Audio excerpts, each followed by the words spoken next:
Wednesday, March 16th, 2021, coming up on Roland Martin Unfiltered. 194 years ago today, the first black newspaper was founded, Freedom's Journal, in 1827. Our focus for the next 2 hours, what is the future of black-owned media? I did not say black-targeted media. What's happening with our black newspapers, black ad agencies? What happened with African Americans who are in advertising? What's going on in the digital space? We're going to talk about all of that. We got Rich Dennis, a CEO of Essence Ventures, Byron Allen, of course, with his entertainment studios. Also, Carol H. Williams, Terrell Whitley, Sherman Wright. We got Michelle Holmes, Kurt McDonald, a whole slew of people right here talking about the future of black media, black-owned media. It's time to bring the funk. On Roland Martin Unfiltered, black-owned media. Let's go. He's got it. Whatever the biz, he's on it. Whatever it is, he's got the scoop, the fact, the find. And when it breaks, he's right on time and it's rolling. Best believe he's knowing. Putting it down from sports to news to politics. With entertainment just for kicks, he's rolling. It's on go, roll, y'all. It's Roland Martin, yeah. Rolling with Roland now. He's funk, he's fresh, he's real, the best, you know he's Roland Martin now.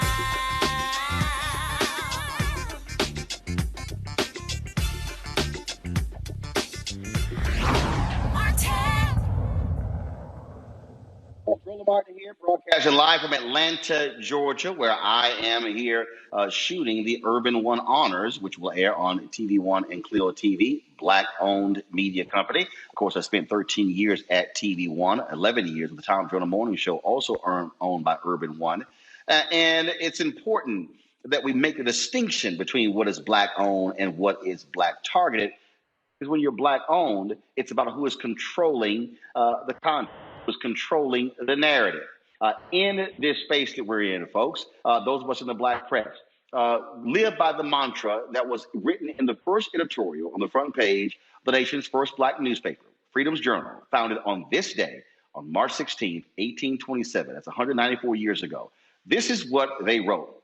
Quote, "We wish to please our own cause. Too long have others spoken for us." That has always been the mantra of black newspapers. Now, it's been picked up by black television, black radio, black digital operations. But the problem that we're seeing is, are we looking at a future that is dim for black-owned media? How do we deal with the changing landscape of America becoming a nation majority of people of color, and now all of a sudden, black is hip, black is cool, black means money. But can black people monetize black culture?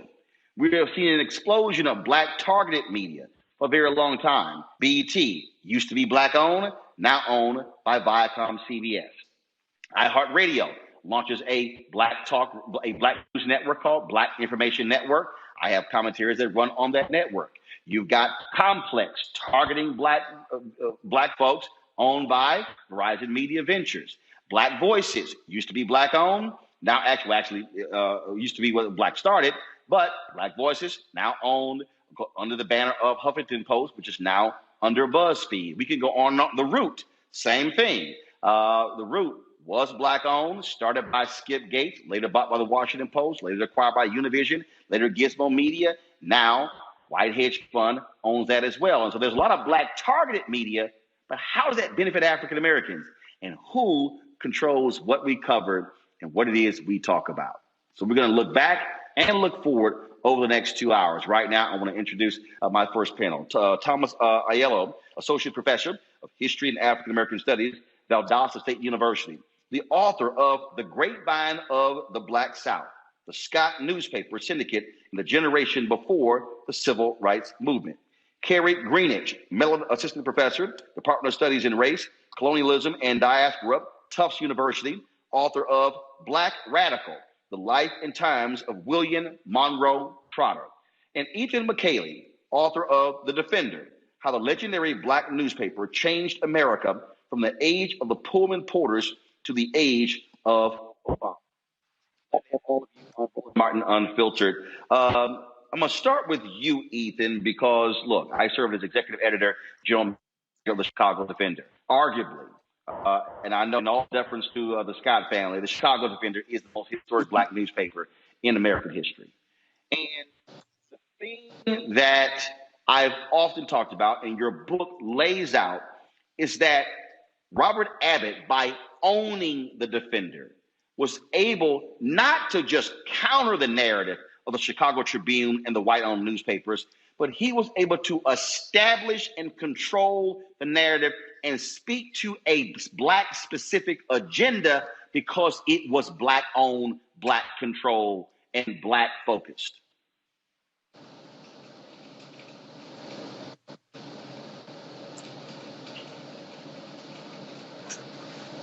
That's true. That's absolutely right, Roland. First of all, I want to take the opportunity to give a shout out to Professor Greenidge. Congratulations on the Linton Prize. I was on the judges committee for the Linton Prize, and I of course think that it's a well-deserved honor, and I'm really proud that we were able to give it to you for your excellent book on Monroe Trotter, who is in many ways a contemporary of Robert Abbott's, an African-American publisher. Monroe Trotter was in Boston, Robert Abbott was in Chicago, but both of them had a common mission of rewriting the narrative of American history, of changing the way that American history has been portrayed and had been portrayed up until that time. There was a concerted effort. They were in many ways responding to a concerted effort from revisionist white historians, people like Woodrow Wilson, and media makers like Thomas Dixon, and who was a playwright, and the folks that made Birth of a Nation. These were all part of a concerted effort to rewrite American history, to leave African Americans out of their proper to deny them the proper credit of having contributed to the country before and after the Civil War. This whole effort was made to kind of whitewash, really, African-American contributions to American history in the 19th century. And at the beginning of the 20th century, it was Robert Abbott, Monroe Trotter, a whole generation of young publishers, and it has to be said, journalists who worked for those publishers, who stepped in and stepped up and worked very hard to counteract these negative narratives and these efforts to leave out African Americans from their proper role in American history. If you do not have black newspapers, if you do not have the black press, you then go to Negro Digest, eventually Ebony Jet Magazine. If you do not have black newspapers, you do not have the clarion call that attacked Jim Crow. That was the place where black folks were galvanized, black folks were organized, black folks were mobilized. So you cannot separate the role of the black-owned press from the liberation of black people from Jim Crow.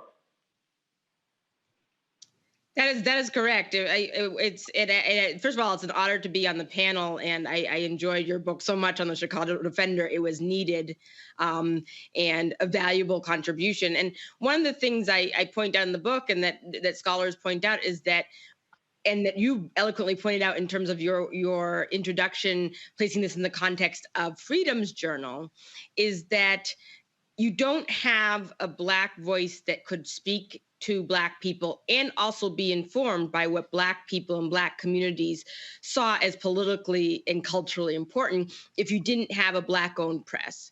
And there were many newspapers at the turn of the century when the Boston Guardian was around and when the Chicago Defender were around, that were works that were supported by white media, so akin to today, but the value was that they were being supported by and written by Black people themselves and owned by Black people themselves. You get a very different texture. So I'm thinking specifically about lynching and the failure of newspapers that were backed by the white press of actually covering lynchings. And it really was not until you had Ida B. Wells and you had the New York Age and you had these newspaper correspondents who were Black who were talking about what actually lynching was, and that lynching was not a matter of rabid African-American men who were out raping white women. It was really a matter of the wholesale political violence against African-American people as a result of Reconstruction. So a Black-owned press is essential to curating and creating and cultivating a Black democracy and also a Black political participation. Thomas, I want to go to you on that particular point there. We talk about, again, these the importance of Black-owned papers. They set the tone. They established the standard. They were the ones who were championing these issues. They weren't asking somebody, "Can we pretty please talk to Black people?" Exactly. And and we have to remember that, particularly in the 19th century, Black people in communities, it's a generation that starts to gain literacy after being enslaved for 400 years. It's a community that has its own rhythms and its own politics that were not being reflected in popular media, certainly, but just not being counted even within their community. So it would be possible to live like in New York and live in Brooklyn in 1890 and not have a newspaper that talked about what was going on in the Black community.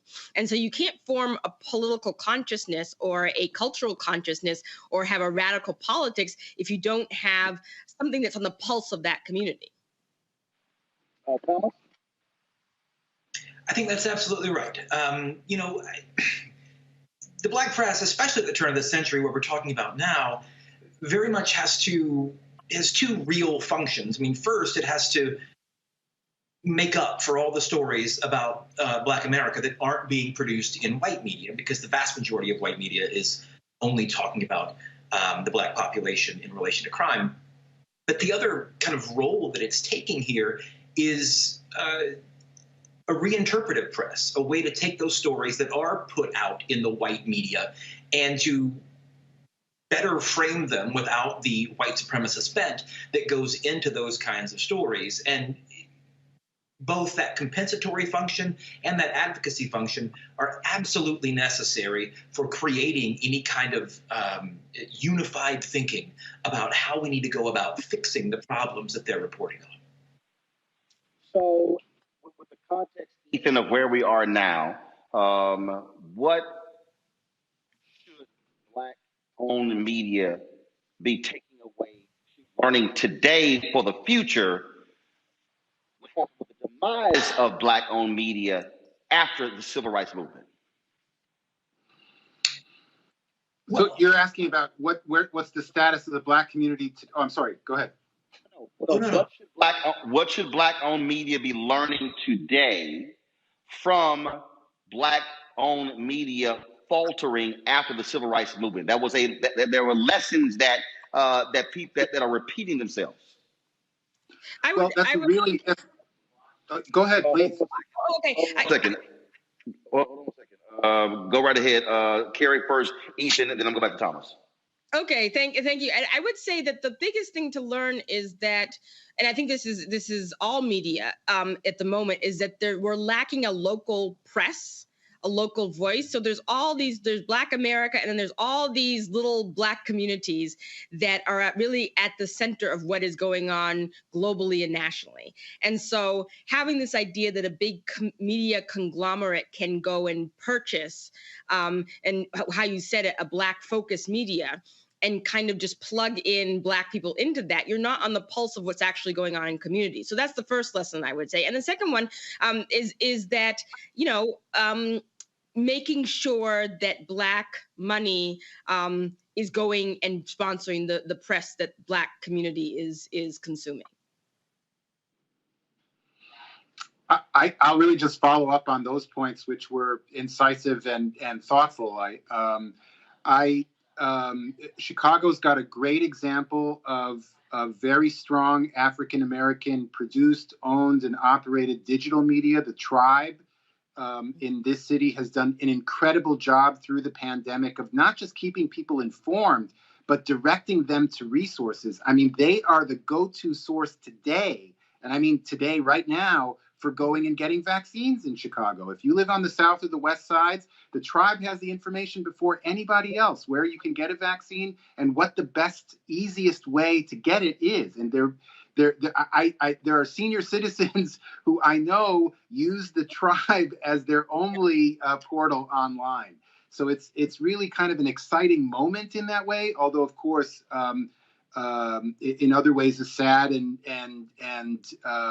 a moment of great need, because there's such a devastation in the community, both because of the disease itself and because of the economic devastation because of the necessary closures and restrictions around it. So the Tribe is to my mind an example of exactly the kind of media that is needed right now, and that other communities should be following. The Tribe also needs to follow their own example and make sure that they're building out their base, building out their funding base, making sure that they're getting the support from the community as they grow, and in other words, making sure that the support is from within the community and not from parties interested in the community who are outside. Yes. I think that's a good Thomas, point. Thomas, go ahead. Thomas, go ahead. Well, I mean, I was just going to kind of add in there that the South, I think, the Black press in the South, I think, provides a little bit different kind of warning for Black media today, particularly in that post-civil rights movement that you talked about. Of course, the largest Black newspaper in the South, the Atlanta Daily World, takes a real turn and refuses to support the sit-ins in 1960 and becomes incredibly conservative. While it was a Black-owned media, it had to situate itself so carefully around white business interests that it ended up kind of abandoning some of the ideals that it originally had. Many readers felt abandoned. We end up getting rival Black presses to respond because it was assumed that the Scott newspapers had gone too conservative. And so I think one of the lessons we can take from the Black press in the South in the post-World War II period is that Black ownership is incredibly important. At the same time, we need Black independence. And if your advertising base is largely coming from white companies, or if you are situated in a place where you feel like you have to negotiate with the politics of whiteness around you, like so many Southern newspapers were having to do, that it ends up creating a situation whereby even if you are a Black-owned media, you are going to run into these kinds of problems. And so ownership is important, but so too is independence that comes from Black advertising and financial backing.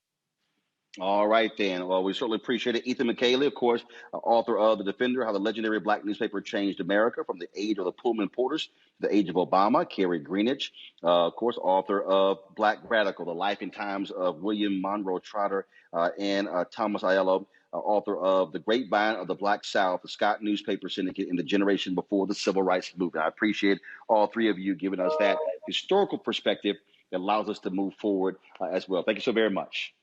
Thank you so much. Wonderful. Thank you. Folks, got to go to a break. We come back. We're going to talk with Rich Dennis. Of course, he owns Essence Magazine, Essence Ventures. We'll also talk with Byron Allen at Entertainment Studios, who has announced he is going to sue the advertising industry for their exclusion of Black-owned media. Later in the show, we're going to talk with some present-day Black newspaper publishers, also African-Americans who own their own advertising agencies, and Black people who are also working in mainstream ad agencies about the dollars and how they're not coming to Black-owned media. Folks, so we've got a jam-packed show. Trust me, you don't want to miss this conversation. The future of Black media, a special edition of Roland Martin Unfiltered. Back in a moment. Senators, this cannot be our future. Do not concede, Mr. President. Fight hard. This cannot be the future of America. That's what we got!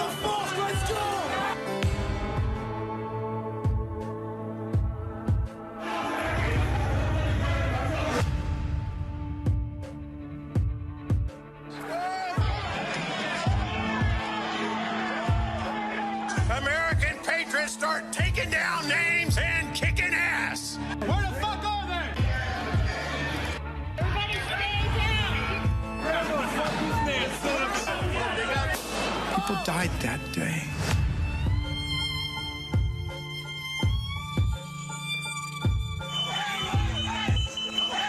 What message will we send the rest of the world? What happened today in Washington, D.C. is not America has stood for some very important things. I think what we've seen in the United States is terribly distressing. Incited by the current president. President Trump.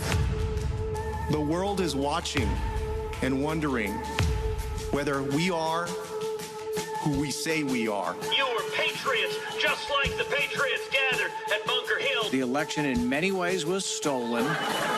Blessed are the peacemakers, for they shall be called the children of God. And at one point, people started chanting, kill him with his own gun.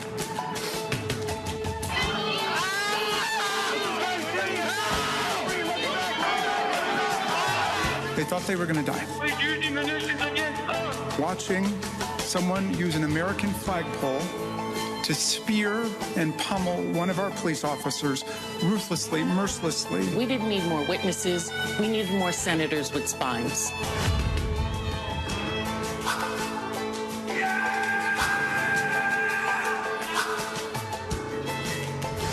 President Trump declared his conduct totally appropriate. So if he gets back into office and it happens again, we'll have no one to blame but ourselves.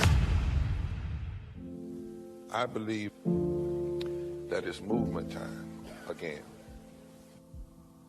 In America today, the economy is not working for working people. The poor and the needy are being abused. You are the victims of power, and this is the abuse of economic power. I'm 23 years old. I work 3 jobs. Work 7 days a week. No days off. They're paying people pennies on the dollar compared to what they profit, and it is time for this to end. Essential workers have been showing up to work, feeding us, caring for us, delivering goods to us throughout this entire pandemic, and they've been doing it on a measly $7.25 minimum wage. The highest check I ever got was nearly $291. I can't take it no more.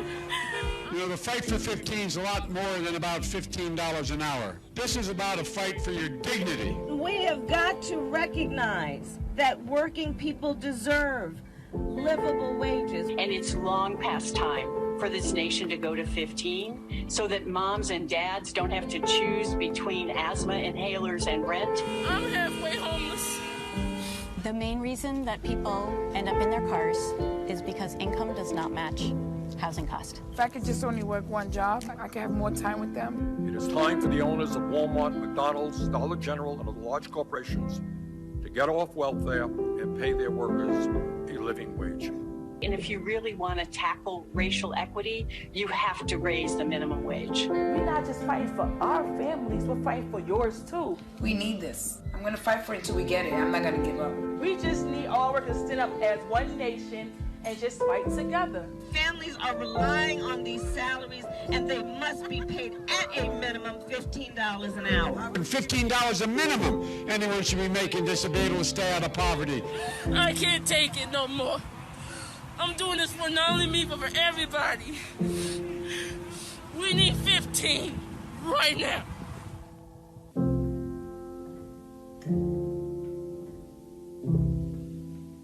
Hello, everyone. It's Kiara Sheard. Hey, I'm Taj. I'm Coco. And I'm Lily. And we're SWV. What's up, y'all? It's Ryan Destiny, and you're watching Roland Martin Unfiltered.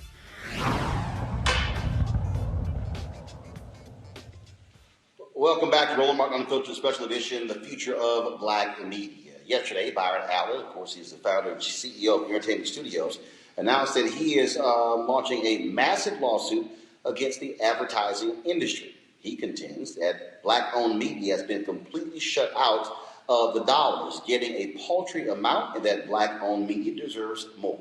He joins us now on Roland Martin Unfiltered. Byron, welcome back to the show. Well, thank you, Roland. It's really great to be back with you.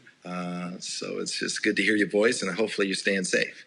This is an issue, well, absolutely, here in Atlanta. This is an issue that we have been talking about for quite some time. I've spent any number of years in Black-owned media, running through Black newspapers, working at TV1, major broadcasting cable network. I could go on and on and on, Savoy Magazine and Vanguard Media. And this has been the fundamental issue that African Americans have faced. In fact, Brett Pulley, in his book, The $1 Billion Bentley, Unauthorized Biography of Robert Johnson and BET, he writes in that book, when Viacom bought BET, they discovered that BET was getting $1,500 for a 30-second ad, that MTV was getting $8,000. If BET had been getting its proper value for advertising, BET wouldn't have been sold for $3.3 billion. They probably would have been sold for $10 billion. So people get excited about, oh my God, look how much they sold BET for. But the point is, that was at a Black discount. Yeah, listen, I'm a big fan of Bob Johnson. And he's remarkable. He's a remarkable entrepreneur. But yes, he had to deal with the Black economic agenda, as we all do. There's America is committing economic genocide against us. And listen, I was fortunate enough to meet and know Coretta Scott King. And I've talked about this before. I had acquired the rights to take her book and produce a movie, a mini-series about her life with Martin Luther King, because I wanted to look at Martin Luther King through her eyes. And she was the true queen of America. And she said to me, Byron, as Black people, we have four major challenges. Number one, end slavery. And number two, end Jim Crow, which I think was more damaging than slavery, because when we were slaves, we were perceived as assets, and they protected us because we were assets. And the moment we became free, we became a liability, and that's when they started the genocide, and they started to murder us and lynch us and incarcerate us. And she said, number three, achieve civil rights. And then she choked up. And she said, and number four, the real reason they killed my Martin, achieve economic inclusion. She said, they didn't kill my Martin, Byron, over the speech, I Have a Dream. They killed my Martin over the speech, The Other America, the speech he gave at Stanford University, which is an amazing speech, and every American should know it. And basically the speech he said, in that speech, he says there are two Americas. One America has opportunity and access to capital and education and businesses and on and on and on, an abundance of opportunity. The other America does not. And two Americas will not survive. We need to have one America. And the great prophet Martin Luther King Jr. taught us over 50 years ago, over a half a century, we must achieve one America. And we haven't done it. And we're watching this great country have serious challenges because we haven't done that and fulfilled that promise to ourselves and that potential. So when she told me about it, I said, listen, obviously you and Martin have done an enormous amount. The fourth and final chapter, we will deal with that. Let us handle that. I will focus on that. And she said to me, she was very sweet. She said, you're smart enough to do it, Byron, but you need to know something. And I said, what's that? She said, they will come after you. And I said, I understand, but they've been coming after me since my Black ass was born. Now they have a good reason. And it was something that always stuck with me, her sharing with me how she saw it and how Martin saw it, that we have these four unbelievable challenges as Black people. And what I've always said is the greatest trade deficit is the trade deficit between white corporate America and Black America. And we have to correct that trade deficit. And that is what is fueling the economic genocide that you see in our Black community. And the way we have to correct that is we have to take action. We can't just complain about it. We can't moan about it. We have to take action. So what I decided to do was use the Civil Rights Act of 1866, Section 1981, and I filed $40 billion worth of lawsuits.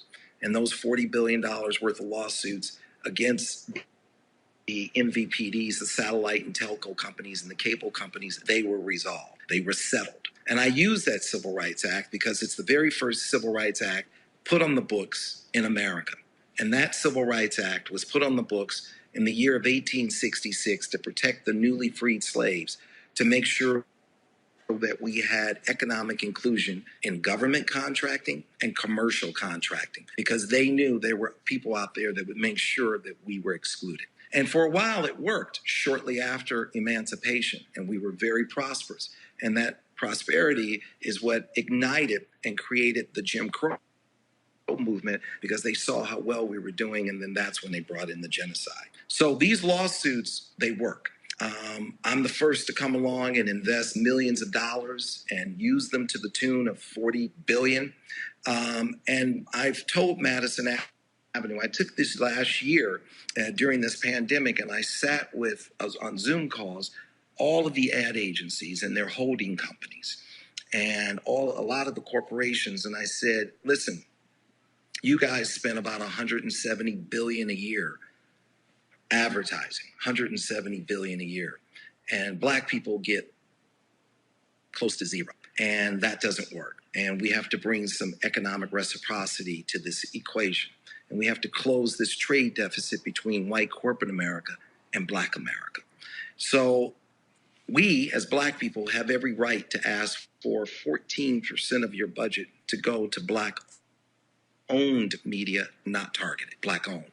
But I'm not asking for economic parity today.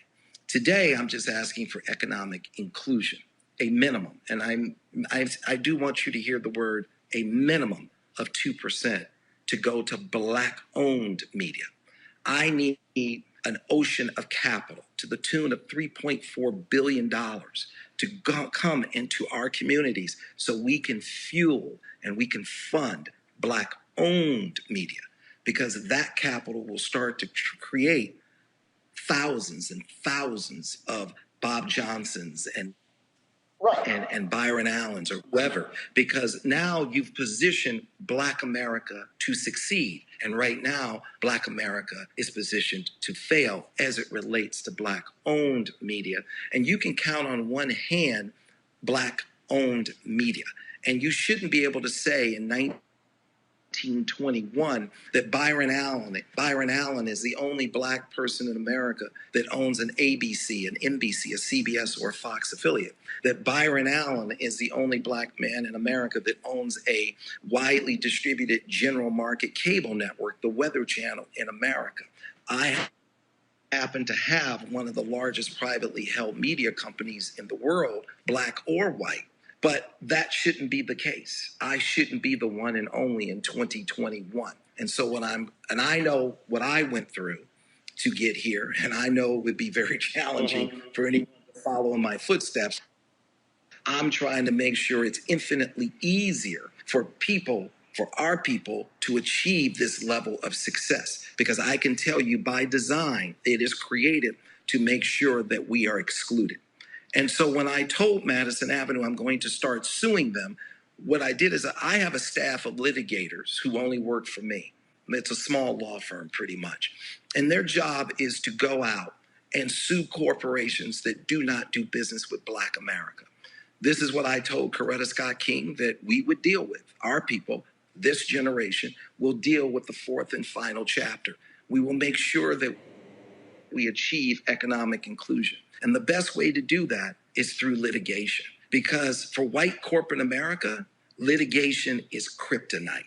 That makes them crumble.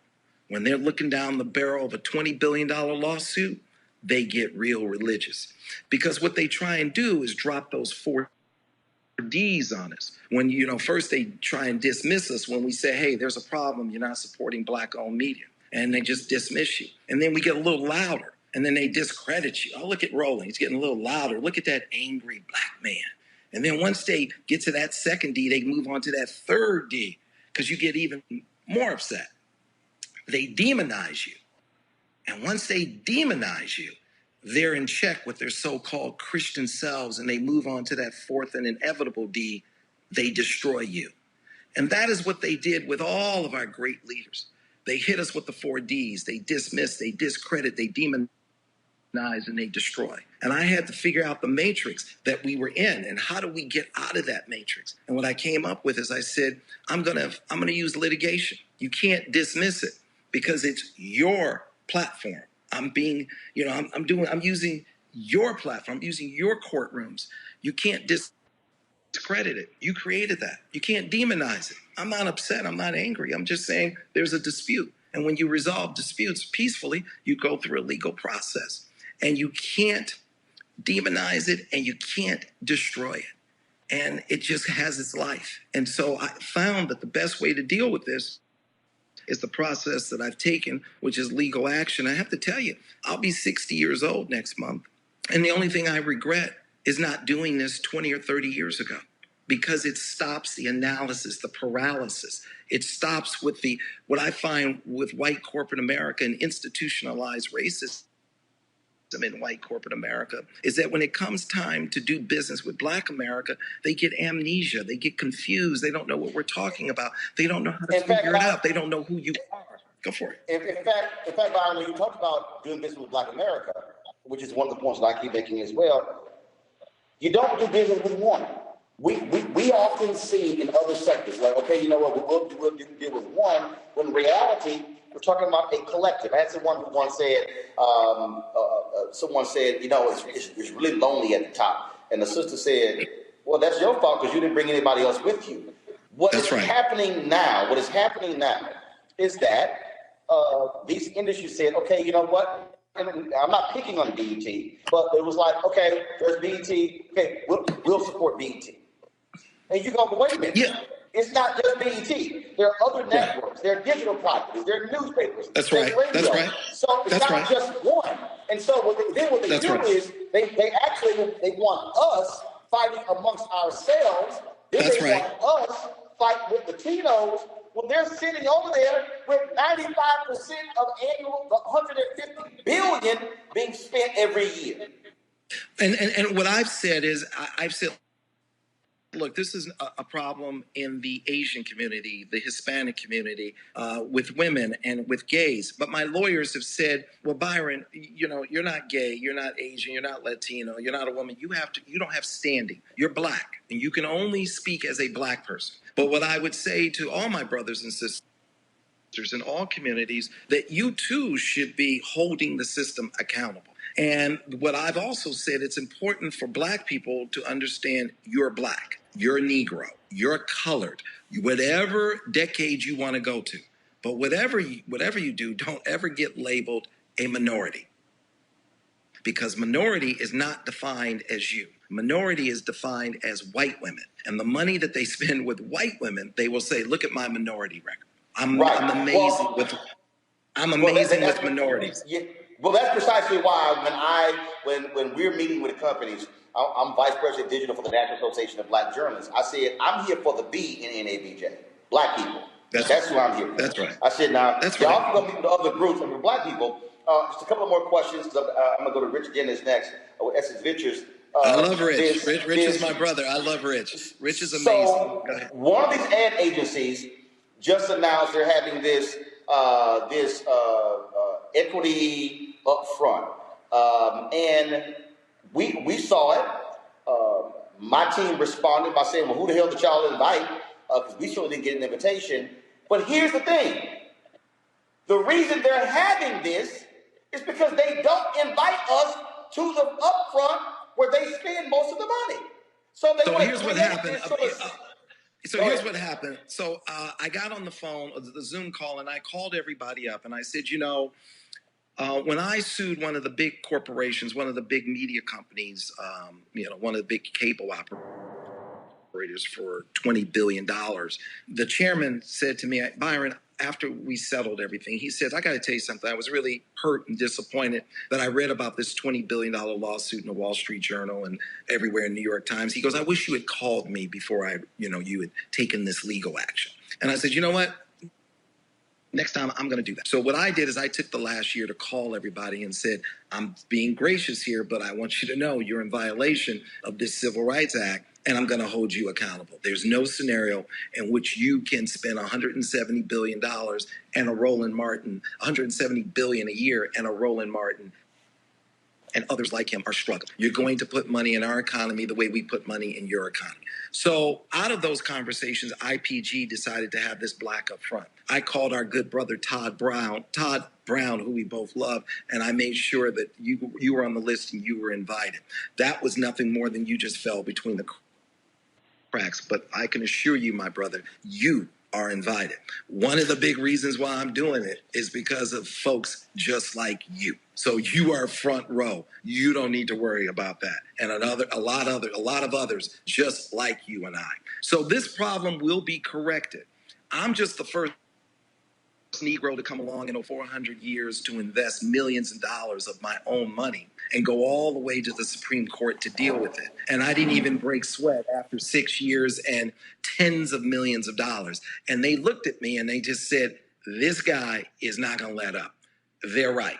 I'm trained to go a million rounds, and I will not even huff or puff. There's nothing more important than correcting the trade deficit between white corporate America and black America. And it's not just in advertising. We're going to do this throughout the entire ecosystem.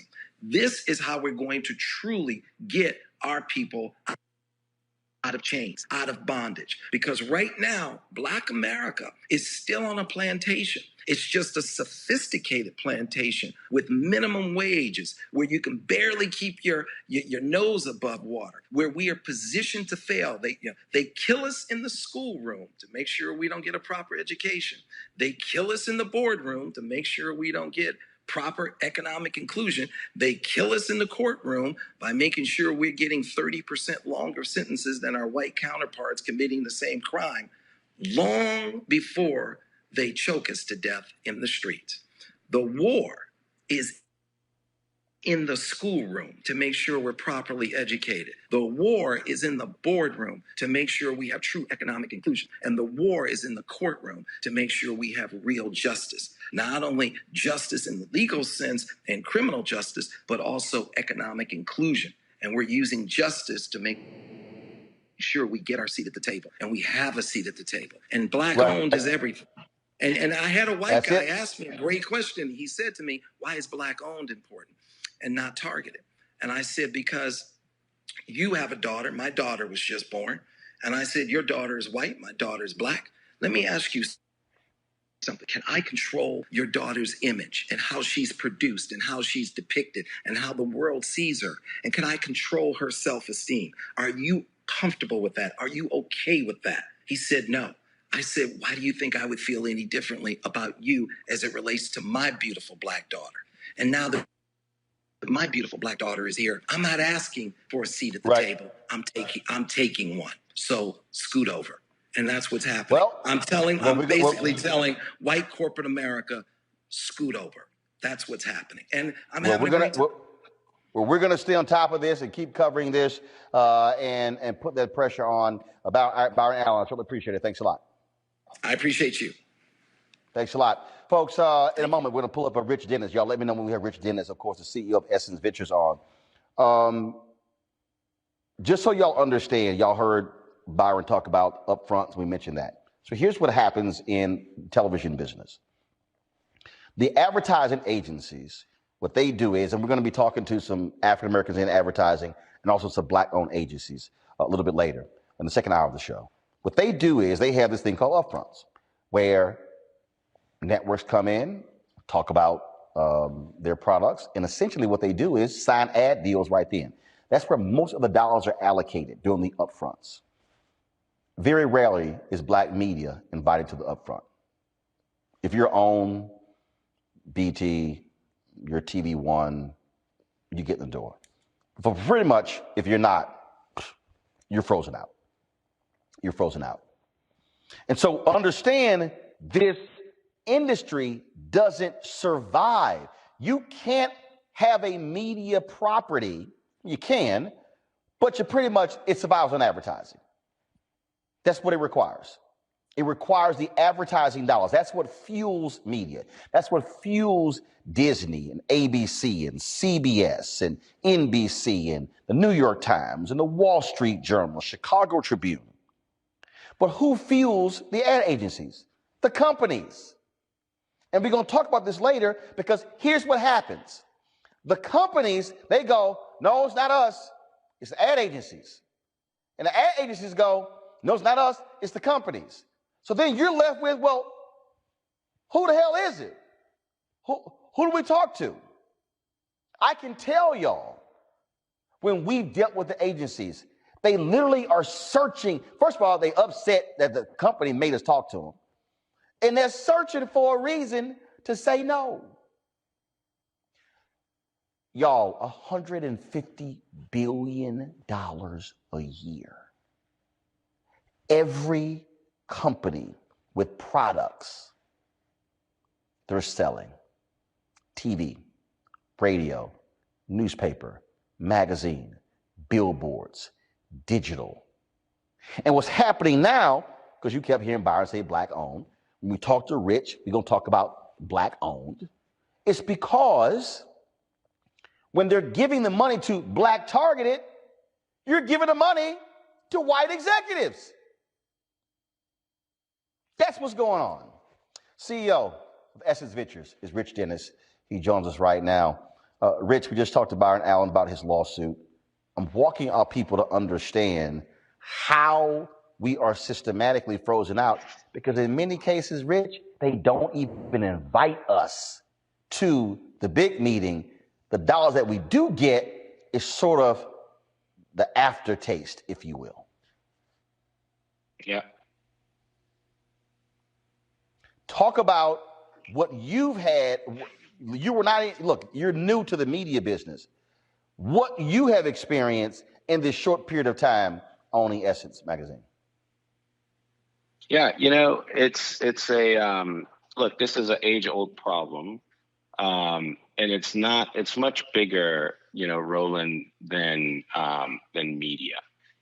It is a categoric and systemic exclusion of us in just about every facet of business in this society, and a systemic and purposeful exclusion of our communities from economic prosperity and development. And so whether it's the media industry, whether it's the beauty industry where I come from, or pick any other industry, that's been what's happened. I think we now live in a moment where we have the opportunity to come together as a community, to come together as business owners, to come together as leaders, right? To partner with those companies that have been built either on purpose or unpurposefully around exclusionary practices and structures. And so our opportunity now is to come together, band together, be very open and thoughtful about how we make the change, but we must make the change and we must stand for the change, because otherwise we're not going to be able to stand as a community and as a society that has the same level of rights, because we won't be able to afford those rights. And so, you know, coming into the media space and seeing this firsthand of, you know, the unfair rate cards, the exclusion from the larger budgets, the being relegated to insignificant and unimportant budgets and lack of focus on serving our community, on being excluded from being a part of telling our story in our community and being the ones that get to shape the narrative of what our community sees and feels. Like all of these things individually are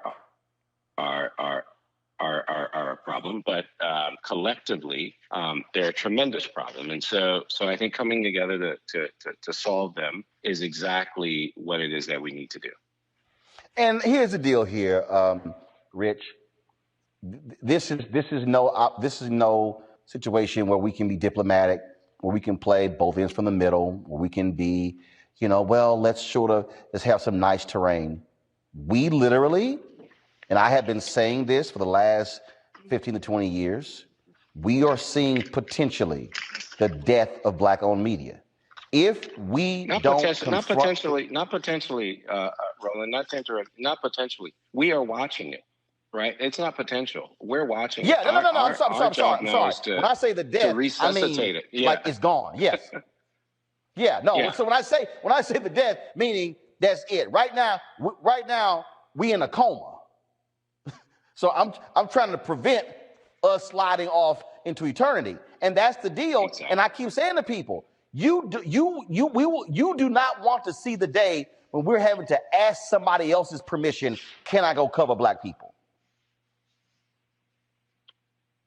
You know, I mean, I would say that day is here, right? That day has been here, because what is left of black media is a fragment of itself, and it's not enough to it's not enough to even cover what's happening. You know, because of the advertising shortfalls that we get, we can't even field the teams to go cover what's happening in our community. So we're still at the place of where we're asking permission to go cover, right? And so we've got to go, like you said, you know, there's no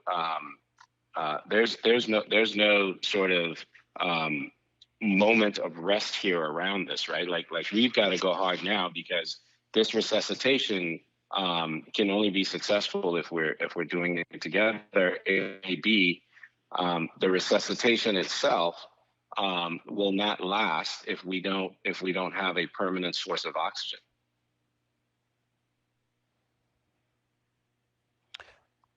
The issue that we're also facing, and this is where, and you and I talked about this, Rich, also has to happen.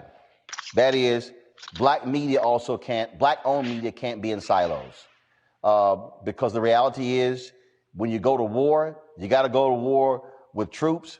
And the bottom line is, this is impacting all of us. And if we do not look at this as a collective, then we know what their game plan is.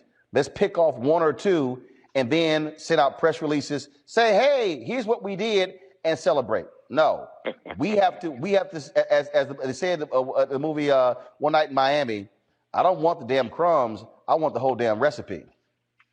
Yeah. Yep.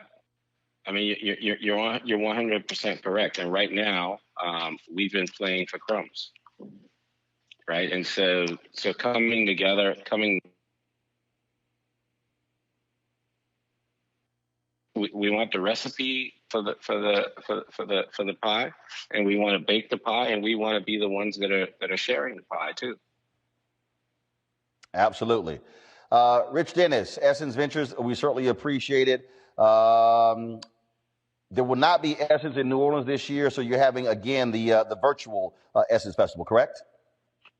Correct. We're going to do it. We're going to do it as a hybrid. So there will be some activities that will happen in New Orleans, but they will be sort of much smaller scale, safer. I shouldn't say safer, safe, COVID safe. And then we look forward to 2022, where we can get back to celebrating Black culture in the way that it truly. It's the way that we're used to doing it, the way that we're excited about exploring each other and meeting each other and congregating and sharing and loving and laughing with each other. But this year we'll unfortunately have to do it more digitally. All right. Rich Dennis, we surely appreciate it. Thank you so very much. Thank you, my friend, and keep Roland. Let's keep up the fight, man. So proud of you and what you do, and how you're always out front for all of us, and we appreciate it. And let's keep this fight up together, and let's go, because if we don't fight for this, as you said, we will continue to be asking people, can we go talk about Black people, and that is unacceptable. I agree 100%. Thanks a lot. Thank you, brother. Folks, we've been talking about Black-owned media, but our Black ad agencies also are dealing with this. When we come back, I will talk to 4 Black ad agency CEOs about the struggles that they are facing and how this is all intertwined in the demise of Black-owned media companies. That is next on this special edition of Roland Martin Unfiltered, the future of Black media. Back in a moment. people begin to believe that their democracy is fraudulent, if they conclude that voting is a charade, the system is rigged, then God knows what could happen. They rigged an election. They rigged it like they've never rigged an election before. Actually, we do know what could happen. It's happening right now. The U.S. Capitol overrun, under siege. Pro-Trump extremists storming inside, flooding the halls, reaching the floor of the House of Representatives and the Senate. Millions of Americans sincerely believe the last election was fake. It was a landslide election, and everyone knows it. We will not go quietly into the night. When thousands of your countrymen storm the Capitol building, if you don't bother to pause and learn a single thing from it, then you're a fool. I know your pain. I know you're hurt. We had an election that was stolen from us. We got to this sad, chaotic day for a reason. It is not your fault. It is their fault.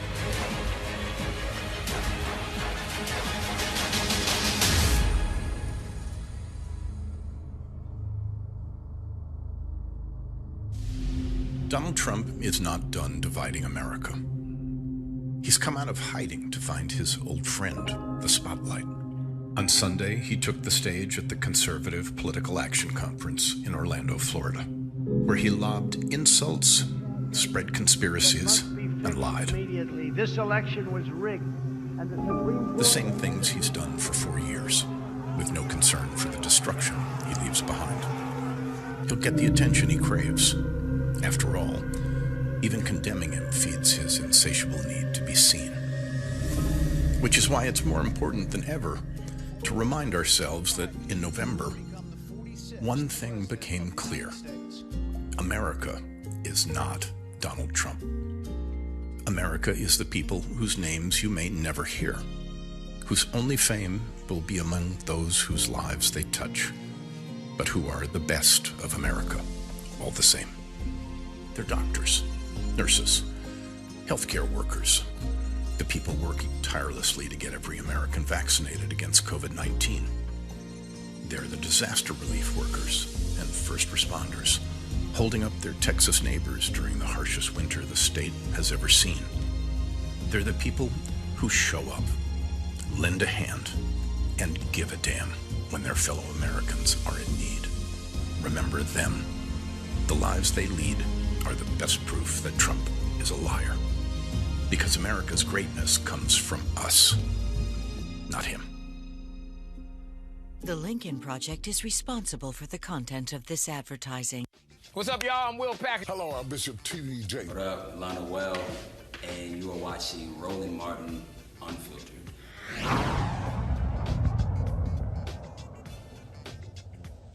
Folks, welcome back to the special edition of Roland Martin Unfiltered, the future of black media. This is as I say at the top of the show, today is the anniversary of the nation's first black newspaper, founded on March 16, 1827, Freedom's Journal.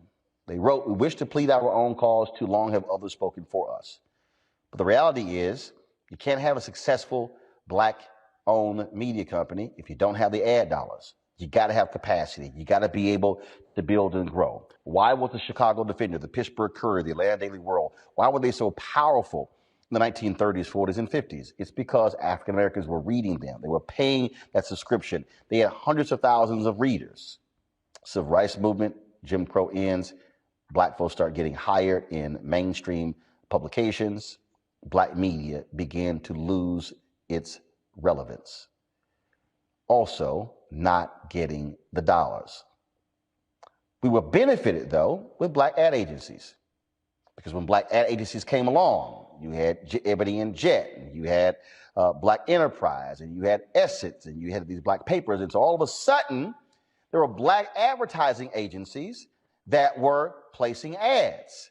There was a relationship, a conduit between black-owned media and black ad agencies.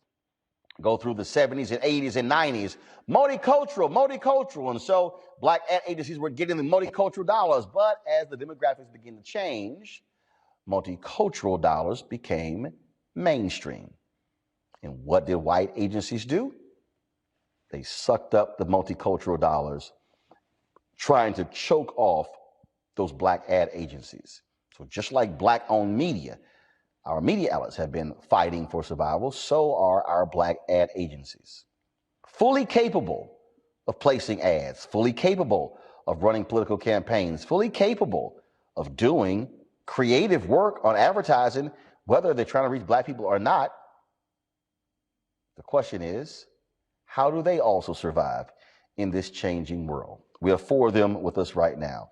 First and foremost is Carol H. Williams. Carol H. Williams Advertising. She's the Hall of Fame advertiser. Y'all heard strong enough for a man, made for a woman. That's secret. Well, that's the woman who came up with that slogan. And glad to have her on the panel. We have Sherman Wright, co-founder, managing partner, 1035, my alpha brother, who I plays at Texas A&M. Glad to have him. Clifford Franklin, the CEO of Fuse Advertising. Yes, we do allow Kappas on my show, Scott Bolton. And Terrell Whitley, CEO, founder, Liquid Soul Media, a fellow alpha brother. Glad to have you here, representing Florida A&M as well. Also, all four of you, y'all been listening to the conversation. So I'm just going to pose it this way, and I'm going to start this way. Carol, I'll go with you first. When you hear the question, what is the future of Black media, what's your response? Well, that's a hard question to answer because our future hasn't been realized yet. It's on a rough path, but I think we're powerful enough and strong enough to determine the future of Black media. I think what's going on here is recognizing that some real truths and the multiple impacts and implications of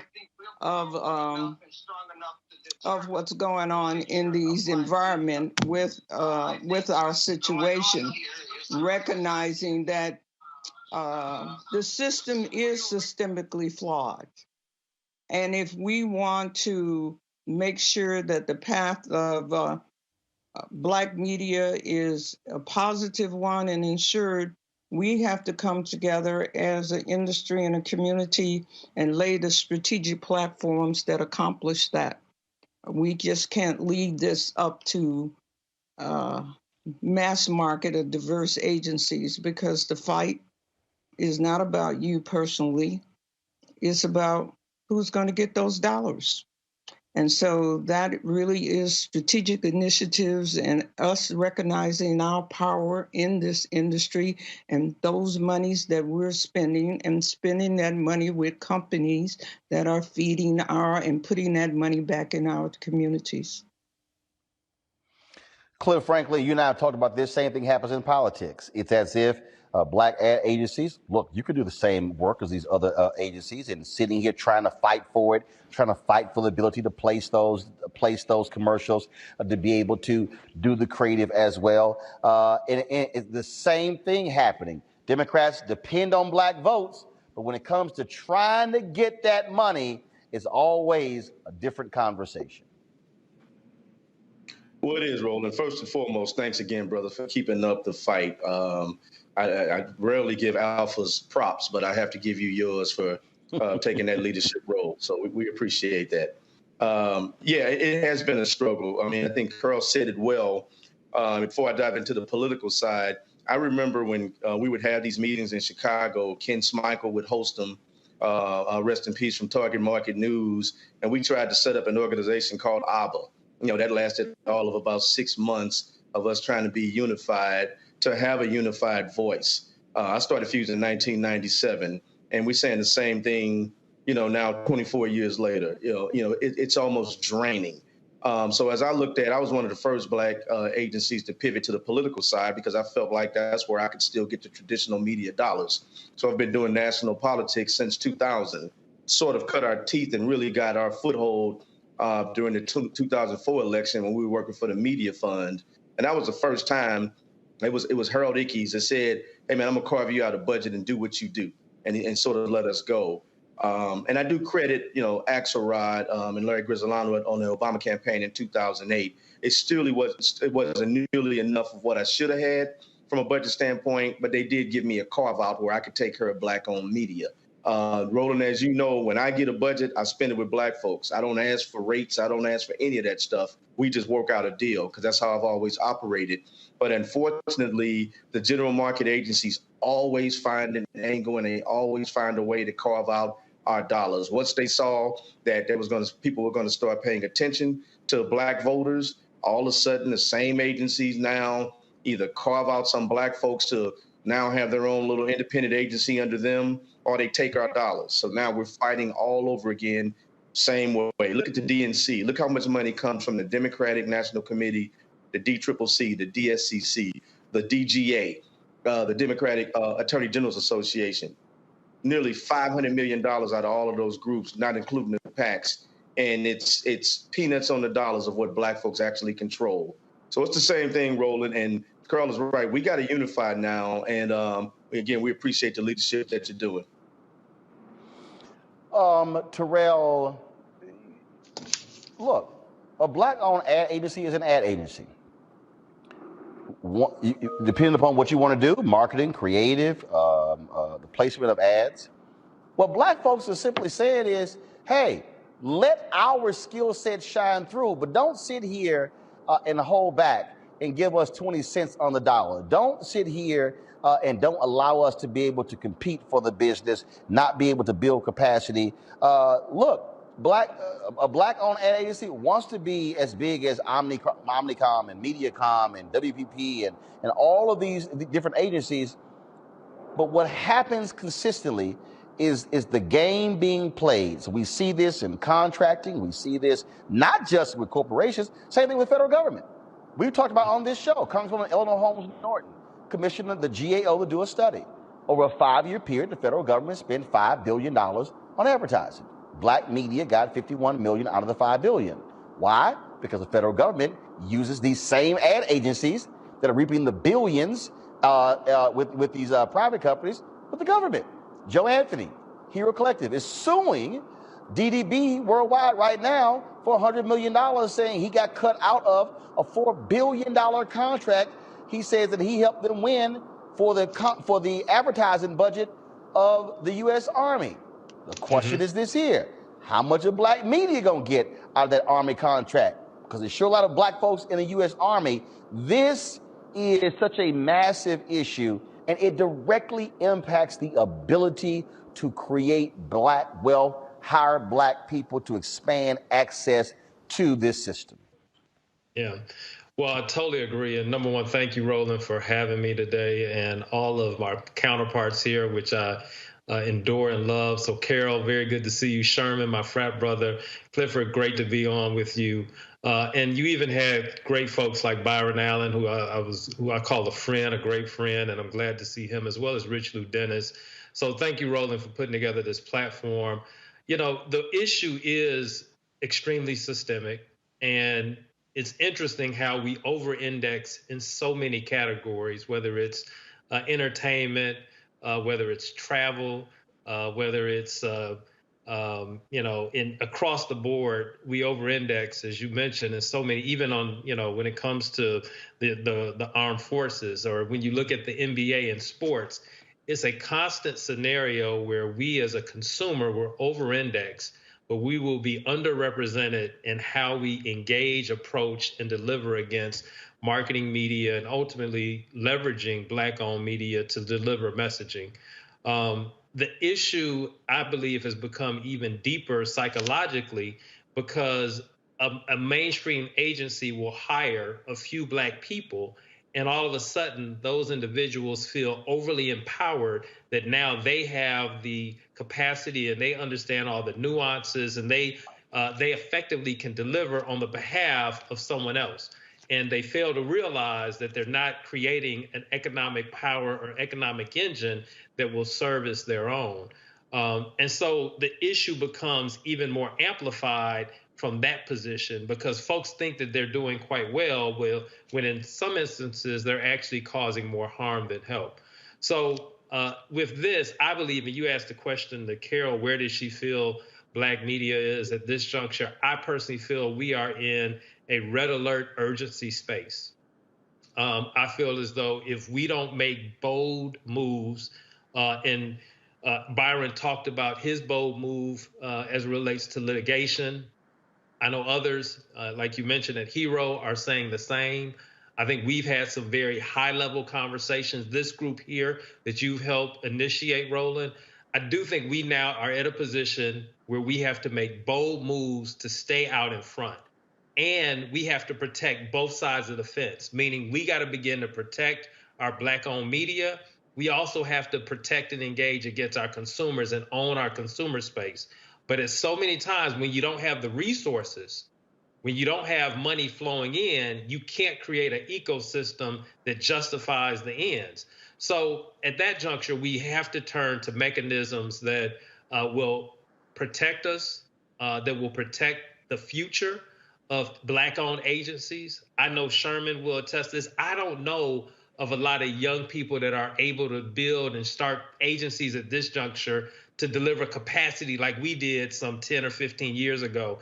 And then for Carol, Clifford, those that have been in this space even longer, to build that level of capacity and grow our staff and deliver the revenues consistently with growth has become even a higher challenge.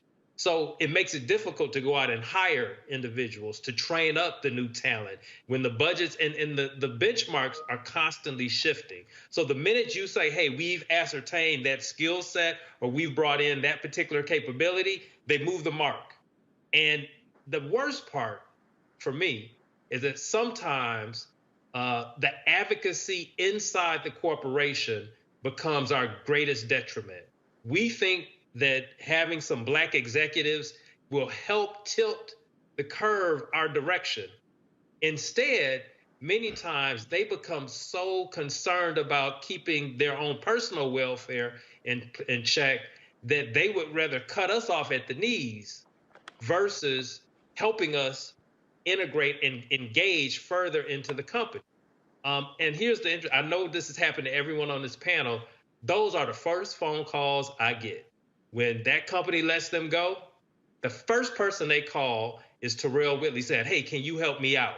Can you show me the next opportunity or can you give me the bridge? And I know you guys I get those calls all the time. And I'm thinking and saying to myself, well, where were you when I came through the door and I called you and said, I need your support. I need you to champion this effort. So I would say to anybody at a company, at a corporation that has decision-making power, that has budget, that you too step forward and you be the catalyst to help agencies move the needle. You be the advocate in the room that says we have to go with this agency because they understand the nuances. They know how to help us reach that audience and ultimately generate the right dollars. And I'll finally say this. There was a recent report that was published around the impact of African Americans to the entertainment industry, film specifically. And it pointed to a $10 billion differential if the industry actually decided to pay attention to this core level over-indexing audience. And it's a testament that our dollars have power. The question now is how do we maintain and control the power inherently to deliver? And that has been a constant challenge. So in that retrospect, where do we go? Do we get behind a Tyler or a Will and say, hey, instead of us going through another vehicle, let's create our own. Let's go get the $10 billion. We know that billions exist. Why are we feeling like we have to go through someone else to get to the money?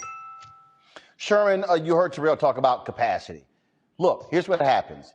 Companies say, we need bigger we need a bigger agency that can handle the work. Well, you're like, well, hell, I can never build capacity if I always get small work. It's sort of like in the 70s and 80s with construction contracts.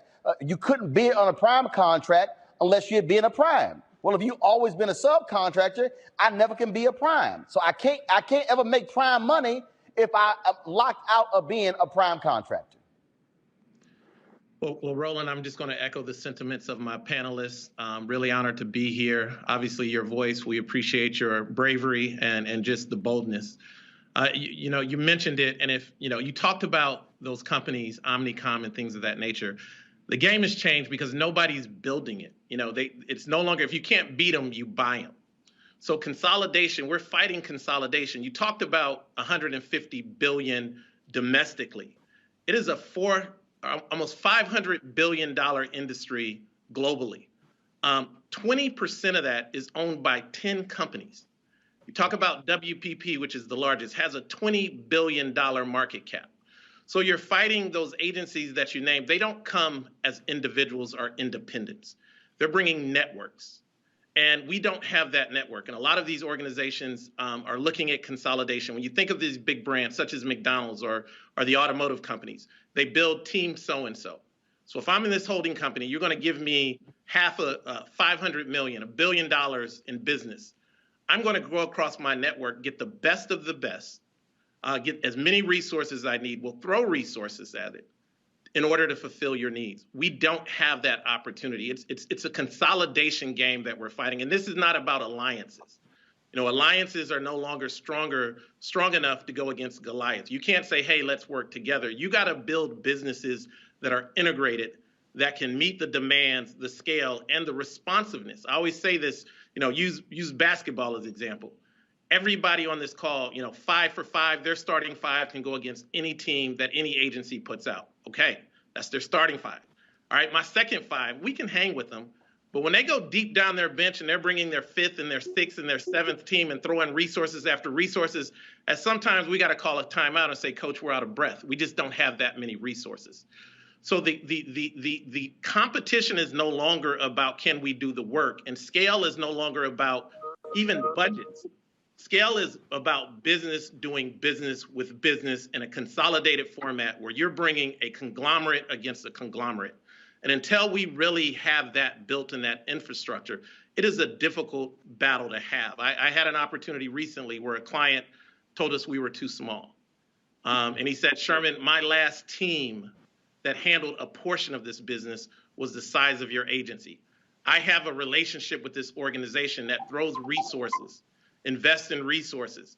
And you're also looking at the financial aspect. You have some clients that say, hey, Sherman, to get into our business, we have 120-day receivables that you can't expect a dime. Maybe on hard costs, I'll give you 50% up front on production, but on your fees, I can't pay you to 190 to 120 days later. Can you handle that? Right. You know, so when you're getting into those infrastructure challenges, this is not about talent. This is not about do we have the wherewithal to strategically, intellectually, or creatively hang with the best. It's really, do you have the resources? Say there's 3 things. There's access, information, and resource. We're not getting access. We get 1/3 of the information that some of our counterparts are getting. And we don't have the deep financial bench and wherewithal to really wait it out. You know, Byron brought up a great point. He said, I threw tens of millions on this lawsuit and I wouldn't go away. What happens is individuals outspend you or they out-resource you where you just have to tap out. So I think we have to look at it through a different lens because we're not fighting the pound for pound. We're going against networks where it's individual agencies fighting conglomerates. And unfortunately, David doesn't win with this route. Carol, the thing here is, again, what we're talking about is whether or not here we are, Black people, tastemakers, trendsetters. The story came out the other day, Black influencers making far less money than white influencers. Black influencers creating these dance crazies on TikTok, and then all of a sudden somebody white does it, and they're getting 6, 8, 10 times more money. That is dealing with the Black tax. This is a society that values whiteness over the competency of Black folks. And this is where I think we have no choice but to stop asking permission, and we have to be aggressive in demanding change. And so whether it's a lawsuit, whether it's applying public pressure, calling folks out, challenging companies to say, don't just put up your Black Lives Matter statement on social media, practice Black Lives Matter in how you do business. You know, that's absolutely right. But, you know, we have to look at the fact that we're not living through extraordinary times. These times have been with us since the beginning. We've seen all of this before. It evolves, the language evolves, but it's all the same thing. From our work, we see recurring things. They're ongoing, they're recurring, that matter more or with the difference inflections to African Americans. They have to do with a distinct set of experiences that we have as a culture, as individuals, and manifest in important ways stemming from living in a systemically radicalized society that continuously denies the existence of overt racism. You can call it overt racism, but it really is so built into our system that what is common, they've commonized the common. They have what people don't even recognize what they're doing as racist any longer. Here are some of the hard truths. Each has multiple implications on its own, and interaction in our interactions with others. It is expensive to be Black in America. Our success as individuals and families is less secure than our counterparts. And that insecurity forces these internal cultures, Blacks, in internal corporate situations to make decisions that are not to our best interests as a community. The recognition that these companies see us as money, but don't see the value of us as a community. Our success, our radar, our sonar inside, and now all of us, all of these guys here who I know, who I respect, who we worked on many different things. We've been competitors and we've been friends and supporters. Have learned a lot about the difficulty of even getting in competitive positions, to be fighting against these one little squares. When I say that our radar and our sonar is more finely tuned, it's hypersensitized. It's social and cultural signals across universal dimensions like status, certainty, autonomy, relatedness, fairness. The stakes of our choices are always higher. And culture and ethnicity are shaping force in our lives. We recognize that. We have to deal with that. Yet I see a persistent yet utterly outdated approaches, persistent and outdated approaches to marketing that value efficiency over effectiveness and are on the rise. I think one of the biggest things that I recognize is what was being said a minute ago about I think it's what Clifford was saying. It's the games that are being played and not being distracted by those irrelevancies. They're not talking about us being smaller. They're talking about them getting the money. They're not talking about us being having less resources. They're talking about they are getting the money.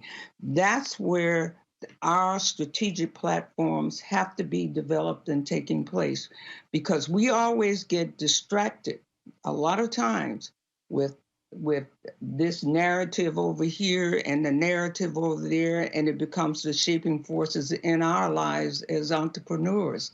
But the narrative is always, where is that dollar going and who is going to get it? And we need to really put this out there so we can bring in more of our consumers, our supporters, right? Because they're not going to give us those dollars if our consumers continue to buy those products. Of course, when I go to a focus group, I see, would you rather see an all-Black commercial or a commercial that's highly integrated?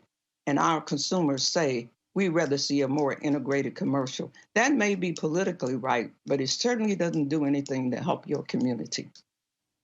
Well, speaking of that, Cliff, look, we've experienced this in so many ways. When you hear the certain things being stated, Terrell talked about you got to deal with some Black folks on this as well in terms of how they operate. And look, one of the things that we got to just learn how to call some folks out. I had some Black folks, Black organizations came out of their mouths. Well, there are no Black ad agencies that can handle the capacity. I said, what? And I literally sent them all of y'all numbers, your cell phones and your emails. I said, don't ever say that crap again. I said, you sound like a white executive saying black folks don't have the capacity. I said, if you as a black organization, if you won't hire a black ad agency, how in the hell are you going to make an argument for somebody else to? Yeah. Roland, that's exactly right. And you and I talked about it. I mean, it's insulting and it's shameful. When you think about the capacity just on this panel, everybody on this panel can get down with any agency in the country. When I think about the fact that I took a stand years ago when I stopped going to, the 4A's conferences, and I never ended my work into those the Negro award shows. I've always ended my creative work into the mainstream award shows. I've won my share of Best of Shows, One Show Pencils, Communication Art Awards, because I refused to be marginalized. And I was blackballed for that. And I know that I was blackballed for that. Maybe it wasn't the best fiscal decision for my organization at the time, but I did so. But then you look up and somebody has the nerve to be able to question how we can produce work. It's an insult when you look at the majority of the work produced by Madison Avenue is mediocre at best. And then when they do try to make a veiled attempt at trying to do something relevant, I mean, they got to go and get a Jay-Z or somebody, I mean, they're going to have to dial it up as best they can with a celebrity. But most of the work couldn't touch the work that we do on this panel. But that's something that we have to deal with. But if you look at it from political campaigns, how many black campaign managers do you see in any governor's races, senatorial races, presidential races? I think the last time we've had a black campaign manager, it may have been Donna Brazile with Al Gore.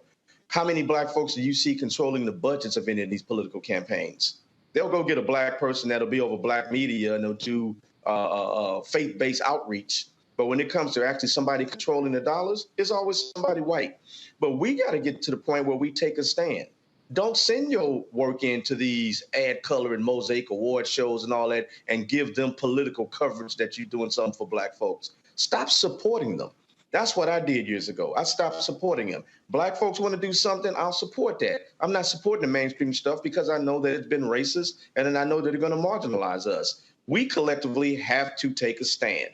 We're at a point now where it's DEFCON 2, might be DEFCON 1 when it comes to black agencies. I'm one of the few who I'm in a unique position. I have an ad agency and I have GFN TV. So I got the ad side that I deal with, and I got the side where I'm trying to get ad dollars, what Byron talks about. I've pitched all the major agencies, and of course they want to go through all of their metrics of why the platform is too small. Well, was Quibi too small? I can't remember the number, Roland. You may know the number, 500 million or whatever they spent on Quibi before it even launched. And they raised almost $2 billion.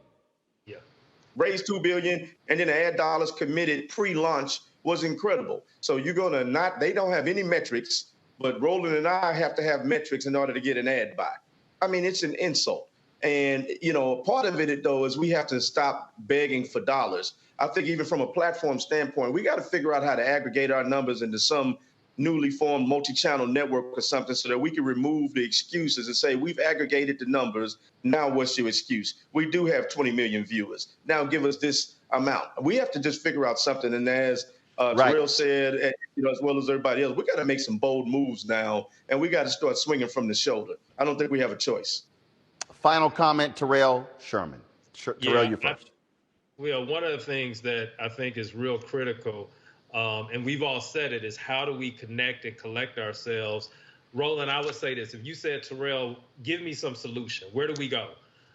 What we did, you and a group of us recently, which is we said, listen, we're going to go to the largest spender that we know, the largest ad spender, which is the federal government.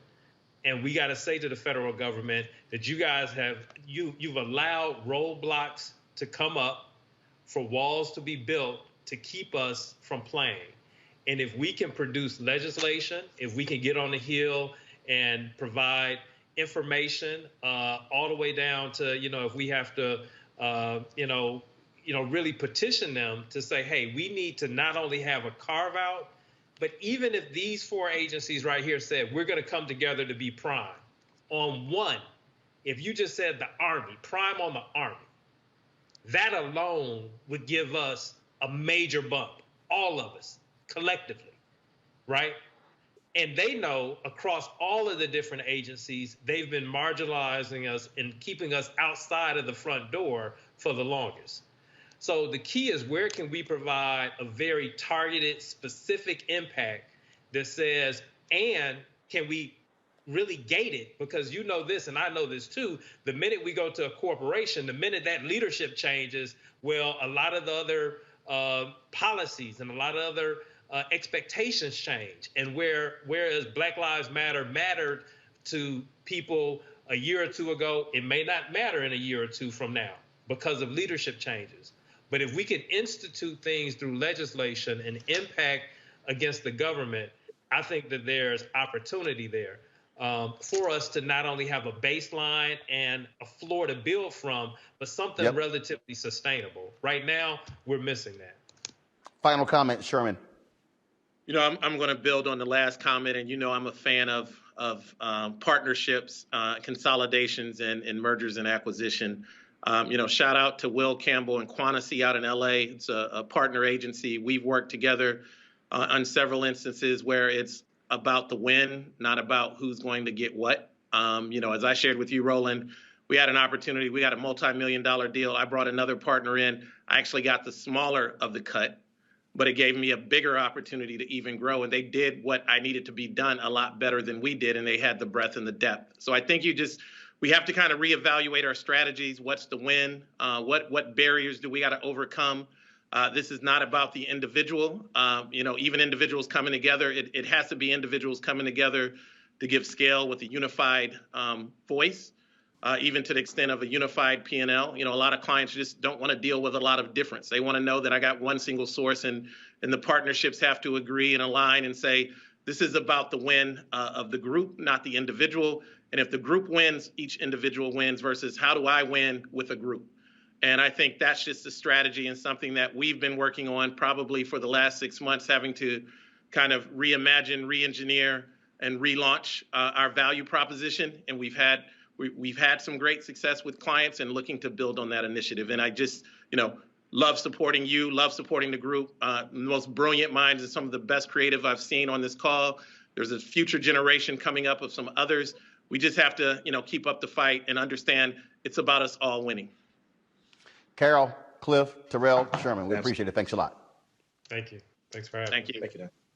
Got to go to a break. When we come back, Black folks who are working inside of mainstream ad agencies, how they are also standing up and fighting on behalf of Black-owned media. That is next on this special edition of Roland Martin Unfiltered, the future of Black media. Back in a moment. If people begin to believe that their democracy is fraudulent, if they conclude that voting is a charade, the system is rigged, then God knows what could happen. They rigged an election. They rigged it like they've never rigged an election before. Actually, we do know what could happen. It's happening right now. The U.S. Capitol overrun, under siege. Pro-Trump extremists storming inside, flooding the halls, reaching the floor of the House of Representatives and the Senate. Millions of Americans sincerely believe the last election was fake. It was a landslide election, and everyone knows it. We will not go quietly into the night. When thousands of your countrymen storm the Capitol building, if you don't bother to pause and learn a single thing from it, then you're a fool. I know your pain. I know you're hurt. We had an election that was stolen from us. We got to this sad, chaotic day for a reason. It is not your fault. It is their fault.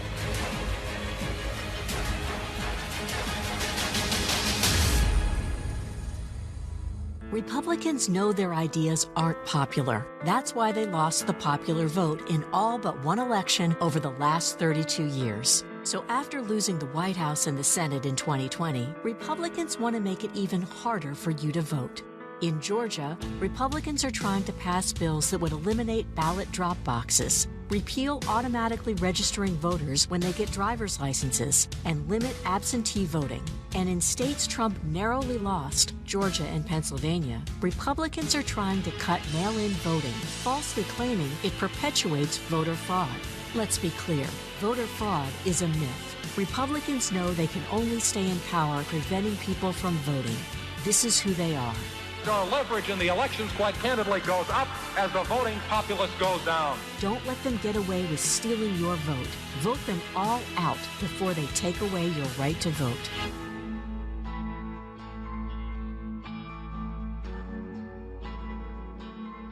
The work you do is important. A lot of people depend on you, and you deserve respect. Respect includes making a decent wage that reflects how hard you work for your community. So what's the best way to make sure you get the pay you deserve? Join a union. Union members are paid more than people with similar jobs who aren't in unions. For women and people of color, the union difference is even greater. The respect you deserve, the pay you've earned. That's the union difference. Your work keeps the community safe, but what keeps you safe at work? People in public service face unique dangers, and we need the right training, resources, and staffing to stay safe. But how do we make sure we have what we need to stay safe on the job? We join a union. Union members negotiate for the resources we need to keep us safe at work and protections if we're injured on the job. Union members are better trained and better protected. Job safety. That's the union difference. The work you do is important. A lot of people depend on you, and you deserve respect. Respect includes making a decent wage that reflects how hard you work for your community. So what's the best way to make sure you get the pay you deserve? Join a union. Union members are paid more than people with similar jobs who aren't in unions. For women and people of color, the union difference is even greater. The respect you deserve, the pay you've earned. That's the union difference. What would you say to a young person who says, look, I'm trying to change our society, I'm trying to change this world. Man, I ain't got time for this church stuff. I just don't think y'all legit. Oh, man. I would say just because you see an artist in music that you don't like, do you stop listening to hip-hop? No. It's like ridiculous. You see one artist do something that is what their choice was, has nothing to do with the whole industry or the whole art form of hip-hop. You don't throw out hip-hop. So the same way, if you see an artist that you don't like do that, I would ask you, don't do the same thing with the church. Because just because you see one minister, one man or woman do something that you don't agree with, don't use that as an excuse to demonize an institution that could actually help save your life. You know, I am who I am because I was raised in the church. You know, all the things that I'm able to do in the world are directly related to being brought up in a healthy church environment where I learned how to develop my gifts. I learned how to communicate. I learned how to deal with other people. I learned how to lead. All of those things that help me and other people become successful in society, you can learn in the church. So I would say to somebody that's young, I would challenge them. Everything that's in you, if you're trying to get it out, get into a good church, because that church will be a fantastic incubator for all the gifts that are in you.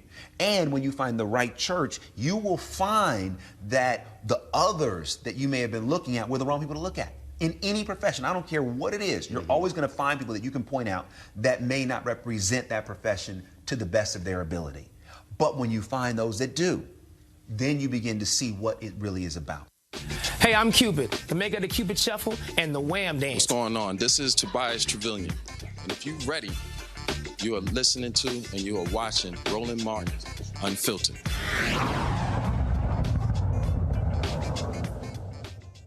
The death of George Floyd caused a reckoning all across the United States, including in the advertising industry. African Americans in that industry began to speak up, demand a number of different things, challenging power when it came to promotions, hiring, CEOs, creative directors, but also how they were spending their dollars. When we talk about the future of black media, black-owned media, that also means having partnerships with our brothers and sisters who work inside of these major companies. We have two of those joining us right now. Walter Gier, Executive Creative Director with XXD, VMLY&R, and Michelle Holmes, Managing Partner of MediaCom. Glad to have both of you. Michelle, I want to start with you. You've been listening to this conversation. You and I have talked in the past again about the importance of black-owned media, sort of where we stand, what's going on. Your assessment, how does it look now? What needs to happen when it comes to changing the dynamics at play when it comes to Black-owned media, being able to access, this, as Sherman said, the $500 billion being spent worldwide? Thank you, Roland, for having me. I'm incredibly honored to be on this stage with you this evening. Just so that we can jump right in, what I would say is that I'm really confident now that we are seeing progress. I love and appreciate that we had, some of the other Black professionals who created and signed the letter and the mandate asking the industry to really think about how they were investing in African Americans. And I would suggest that that provided me with even more confidence in the progress that we were already making. I heard, your panelist speaking earlier. And what I would say to that is we've really seen a transformation at our agency specifically. And we've been on this journey before all of the social injustice erupted. We were investing in our employees. We had already had groups set up. We were already creating a global belonging council, which I'm the co-chair. But more importantly, we were really thinking about how we make diversity a real solution rather than looking at it as a problem. Because if you think about it, the new majority, as we're calling really multicultural audiences, we had projections that noted by this year, we would see those audiences overtake the audiences of, other persuasions. And for us, that meant we needed to not only have the diversity in our talent, the diversity in thought, but also ensuring that we were equipping our clients to be ready to advertise and target these audiences. And so we have been on this transformation, I would say, for a few years now. And so I'm just really encouraged by the momentum that we're seeing. The thing here, Walter, you've been speaking out on this, speaking out in terms of where the industry is. And the reality is, obviously in terms of media placement, is one thing, creative is another. But at the end of the day, this is also about Black folks being frozen out of these industries. Here we are in 2021, and we're barely coming out of the Mad Men age, if you will, where it was all white male dominated, run, controlled, reaping the massive benefits from it. This is about, again, Black folks being able to say, can I use my skill set and get paid like them as well? And make sure also that companies that are run by people who look like me are also getting a fair share. Yeah, absolutely. Look, I like to say that this is very similar to how like quarterbacks in the NFL years ago, right? Back in the 80s, we saw very few, right? And a lot of that was around the fact that they thought that, hey, maybe these individuals aren't smart enough to do the job. I liken that to the same way I see creative directors today, right? A creative director today is essentially the quarterback of an agency. It's the quarterback of the team. These are the individuals that are calling the shots, that are making the plays, going out and doing the pass and getting the touchdown, right? So they're responsible for a lot. And what's unfortunate is I feel like advertising in this space today in terms of creatives and creative executives is very much so like quarterbacks were in the 80s. Yet we've seen folks like, Randall Cunningham and all these brothers change the game completely. When we look at on that field now, it's a complete diverse kind of landscape. But the problem is when we look at these agencies where it's like the same thing. So yeah, most certainly, I think that there needs to be a hell of a lot more representation at the top. And we talk about creating an atmosphere where we feel comfortable and an atmosphere where we can thrive means we need to see individuals who look at the top. Because when you have individuals at the bottom that are coming in there, right, and we're not focusing on retention, which is like why these people are leaving in the first place, we're missing out on a lot, right? So I think that, we need to show a path to the top. And this is why we see mistakes like H&M or Gucci with the lips on the sweater, is because we don't have representation at the table making these shots or calling these shots, excuse me. And not only that, Michelle, it's also understanding when you have, look, it's a classic inside-outside game. When you have people who are on the inside, who are hearing the conversations, who are seeing how folks are being systematically left out or removed or not included, it's vital to have folks like you and Walter and others who are saying, hey, hold up, wait a minute. So we overlook these things over here for these companies, but we're holding these black owned media companies to a whole different standard. That's also important. You got to have black folks on the inside who are saying, I got to represent my people on the inside. Yeah, I think that's absolutely right. And, I would say the mandate and the call to action, and specifically at our agency, is that we do a tremendous job bringing in talent, director and below. But now the mandate is really around bringing in executives like myself who are sitting in the C-suite, who have not only just the intellectual capacity, but also the political capital to really influence and affect change. And I can tell you, you're seeing more and more of that at our agency and across the other agencies within our holding company. But you're absolutely right. We have to have more representation, and not just one, but we need to be able to count those people so that we can have support in numbers. And you get support when you have more than just one person. And I do see that shift happening. You had a Clubhouse conversation earlier today, Walter, and I made this comment on there that, you know what, I'm tired of seeing companies be given diversity awards because they hired somebody black, because they sponsored a table.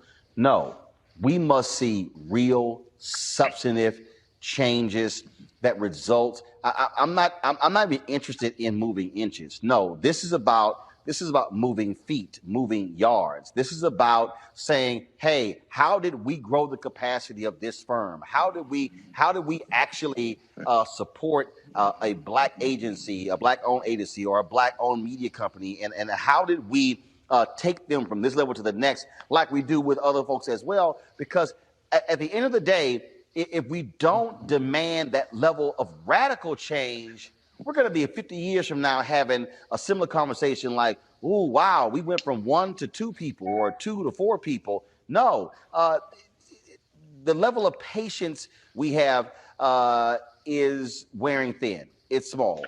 It has to happen. Yeah.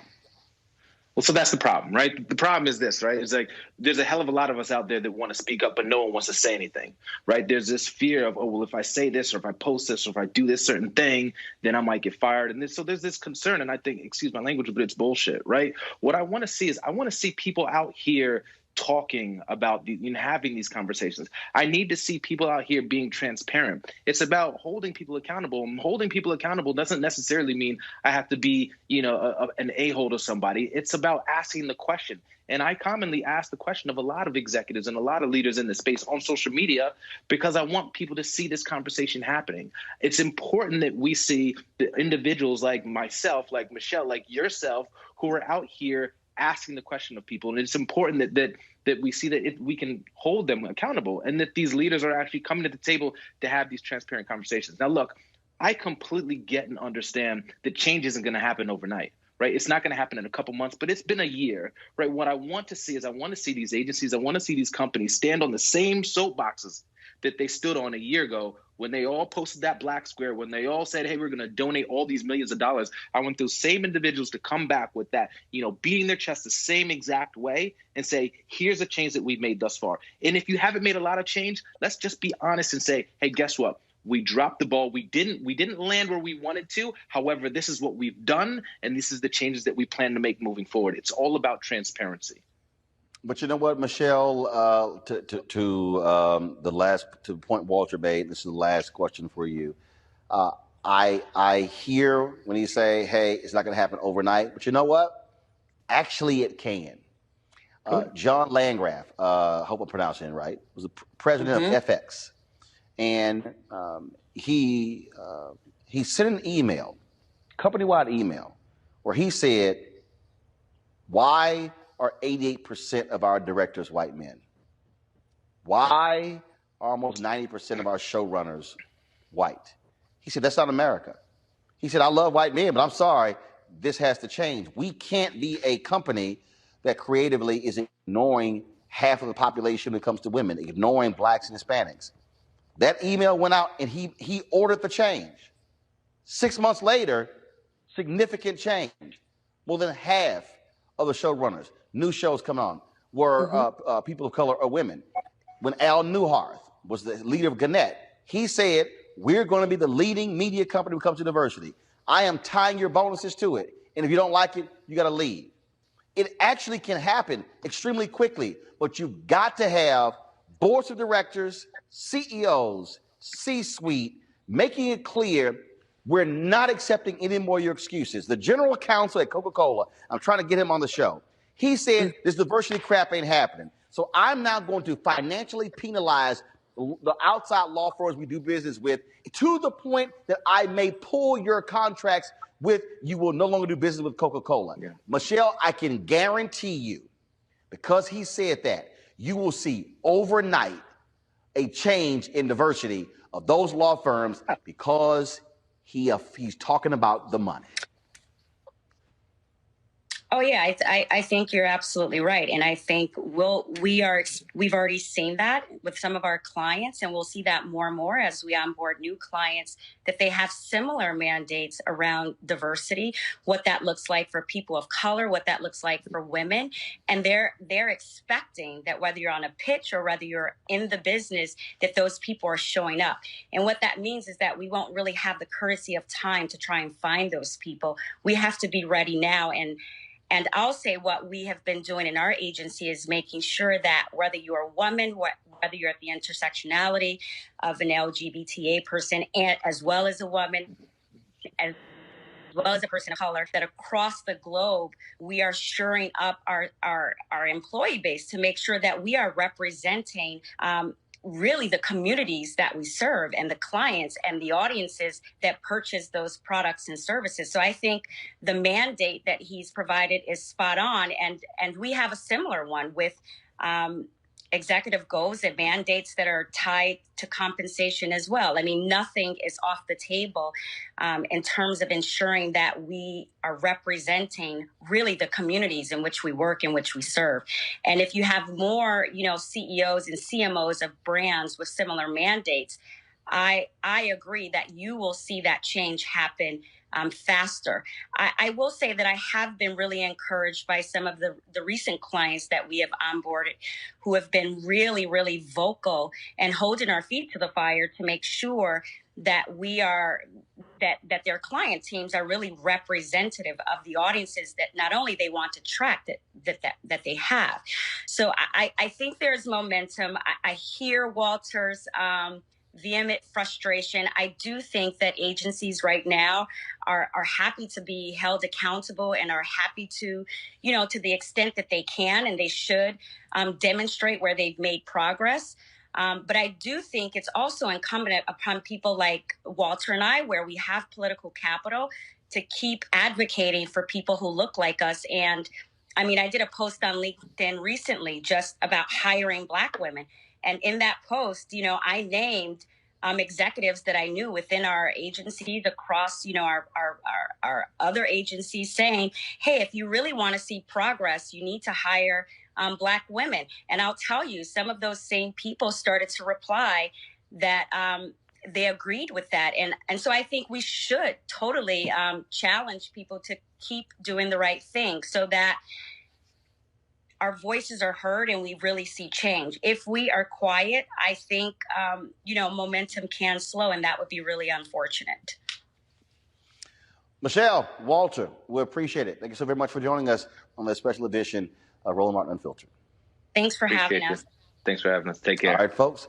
Going to a real quick break. We come back. We'll talk to two historically Black newspapers. That's right, out of Houston and Philadelphia, as well as an upstart digital operation out of Chicago. That is next. Roland Martin Unfiltered, the future of Black media. Back in a moment. And for me, the reason I see the value, so my parents worked elections. They volunteered for campaigns. They ran phone banks. I remember being 7, 8, 9 years old. It was like you had no choice. It's not like you had a vote. It was like, yo, go over there for the next 8 hours, stand there and hand out these pamphlets to anybody who's walking in, and then we'll bring you lunch, and then you got some water for yourself. It was kind of like, okay. Again, that wasn't like my brother could say, nah, we're all right. We gonna stay at the house. It didn't work that way. And so for me, that was a huge part of my upbringing. And look at you now. And it's very interesting because for me, service was a huge part of my upbringing. And that's just something that's just, you know, it's a natural thing. I don't think twice about going out and doing community service. I don't think twice about giving up my Saturday mornings, even if I stayed out late on Friday nights. I don't think twice about going to church in the mornings. I think that might be even bigger than the civics piece in schools. I mean, I think that at this point, having that in schools at least gives the children the opportunity to go home and ask their parents, so Mom, Dad, what is this? What do you think we should do about this? This is what I learned in school today. Let's talk about it. At least gives the children something to bring home and start a conversation with. However, if the parents start that for the children, then, you know, then the children can go to school and say, hey, why am I not learning this here? Why don't I have a civics class? You know what I mean? And we'll have more Roland Martins running around here. Hey, I'm Donnie Simpson. What's up? I'm Lance Gross, and you're watching Roland Martin Unfiltered.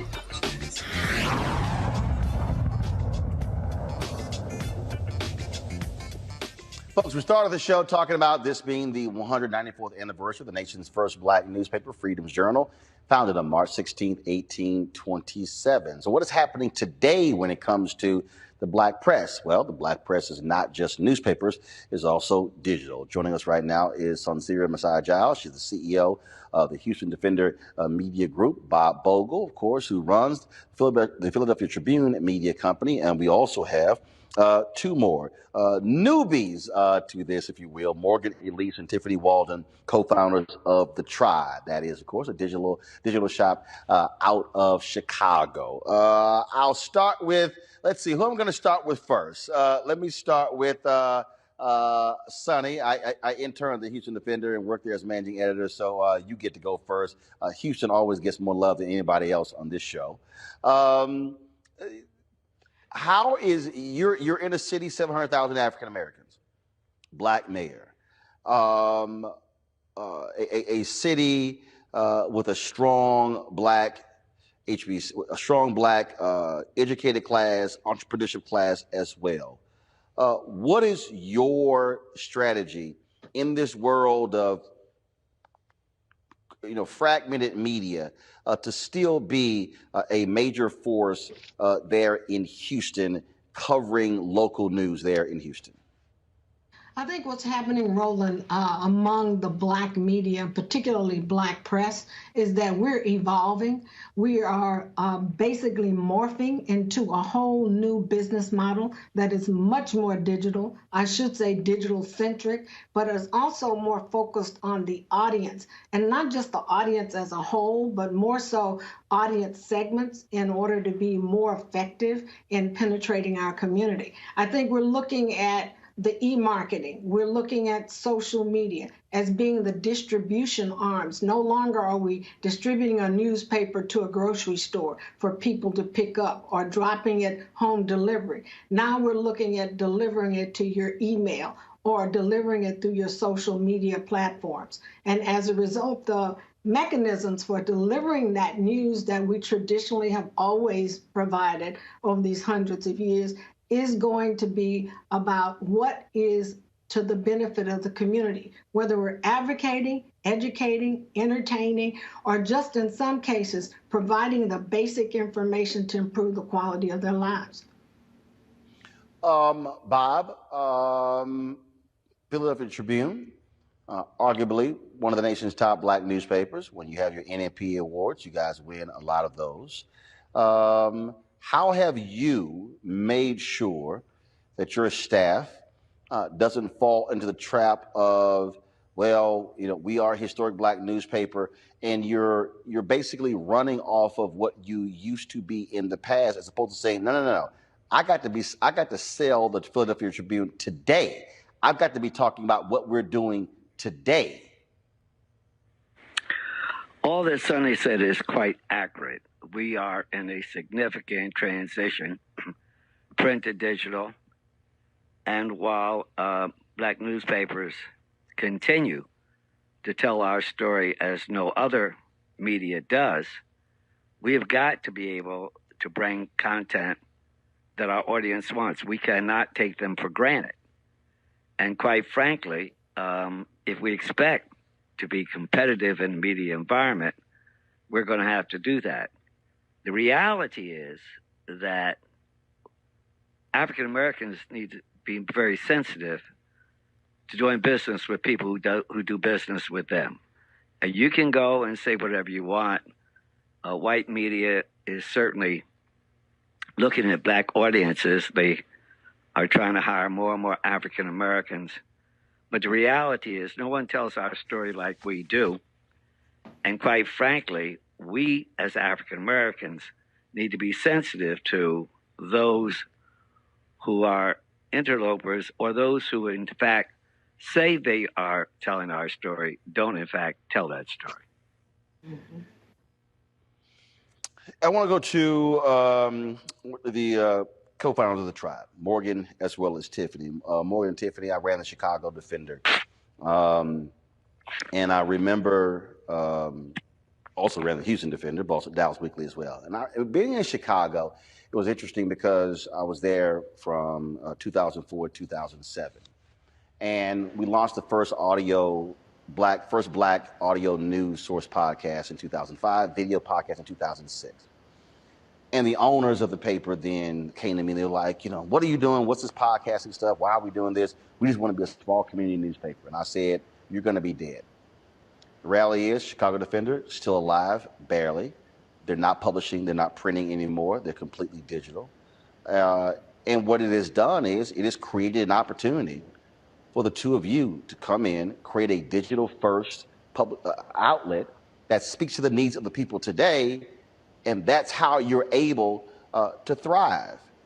And I think really a lot of black newspapers better be very careful of not paying attention to that changing marketplace because you can ride yourself into extinction if you don't. How have y'all been able to take advantage of folks being slow to move to digital there in Chicago to be able to grow the tribe? Well, I think as being millennial publishers and understanding ourselves and our audience, people are getting news through social media. They're getting news through going through their feeds every day. So we just noticed the trends and decided to hop on. And I think, I'm a publisher that is coming out of a completely different space. I came up in documentary film.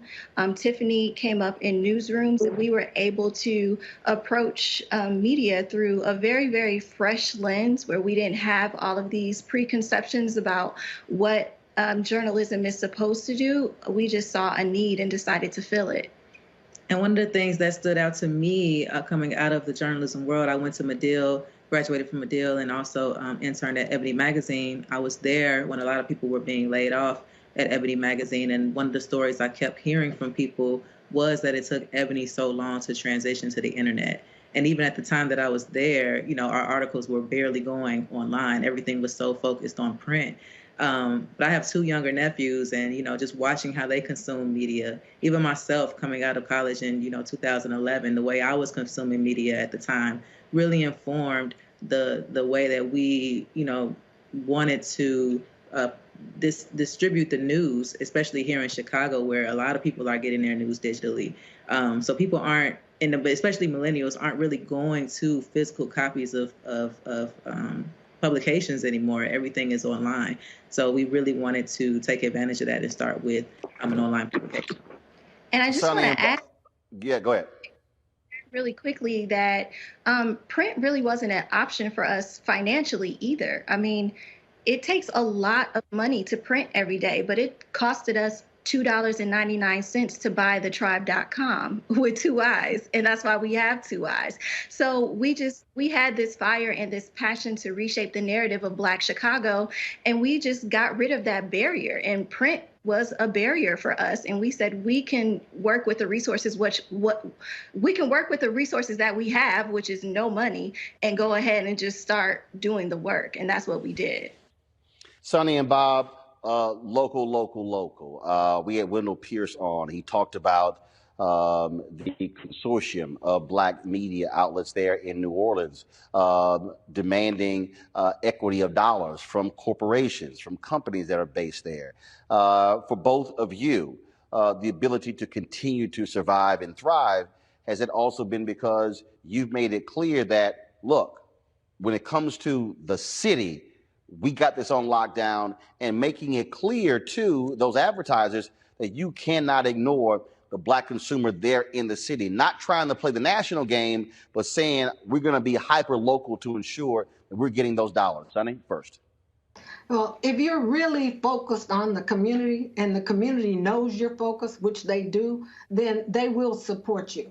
You're there reporting the facts. You're helping them not only improve the quality of their lives, but you're telling them where the opportunities are. And as a result, they know that you're investing in them, and therefore they invest in you. I think that oftentimes I'm listening to the young publishers, and I can remember when I bought The Defender at age 27, and I was talking some of what they were talking because the old guard was not moving to color and computers and things of that nature. Now the audience is shifting, the business model is shifting. But the reality is we're all of us about better providing information for the community to empower them to take action, to be able to improve the quality of their lives and their children's lives and our community in general. So I think that when you talk, Roland, about the mere fact of where are we going as far as Black-owned media, I do not think we're dead. I think we're just changing. The mere fact that we're talking about 1827, there's some resilience there that has sustained the Black press, and I predict that it will continue to sustain the Black press. We just have to adapt to what our audience needs are. Bob, how did you did you have to confront moving some folk to their own divine good who resisted change, who resisted having to evolve as a business?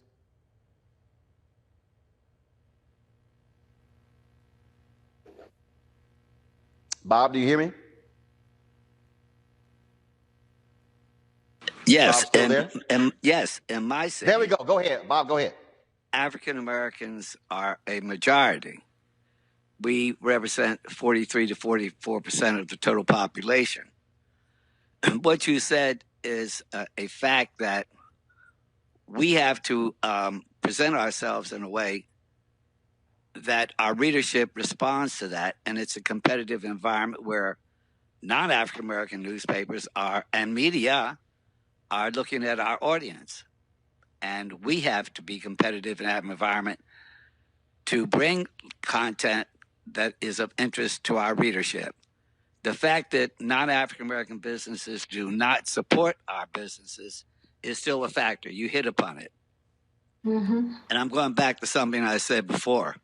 African Americans are part of the problem and part of the solution. We have to support those businesses, but we also have to give them what they perceive they need and want. And that is local content that is of interest to them. But we also have to make a living, and that is we have to look at those businesses that have historically denied us and turn to African Americans to support those that have historically brought them content and news that has been of interest to them. Final question for Morgan and Tiffany. A lot of people are podcasting. A lot of people are trying to go digital. And so how are the two of you fending off upstarts who are looking at y'all and say, oh, we can do that? A lot of people approach us and say, hey, we want to do what you do. And a lot of times I say, no, you don't. No, you don't. Because this was a lot of work. I think a lot of people want to maybe start production company and they want to put out content when they want to put out content. But once you call yourself community journalism, you then are accountable to the community.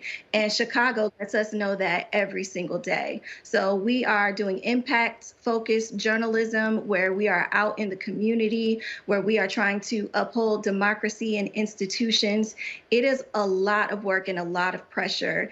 And it takes a special kind of person to take on this type of role in the community. So, yeah. Anything to add? You said it perfectly. You said it perfectly. Well, Morgan, Tiffany, Bob, and Sonny, we appreciate on Roland Martin Unfiltered for this special edition. Keep up the good work, Roland. Thank you very much. I will do. Thanks a lot, folks. Right on. Folks. Folks, I wanted to do this because we have to understand that no one tells our story better than us. And if we do not stay focused on building, on mobilizing, and organizing, then we're putting our future in the hands of someone else. Imagine if there was no North Star from Frederick Douglass. Imagine if there was no Ida B. Wells Barnett, if she had no place to place her writings on lynching.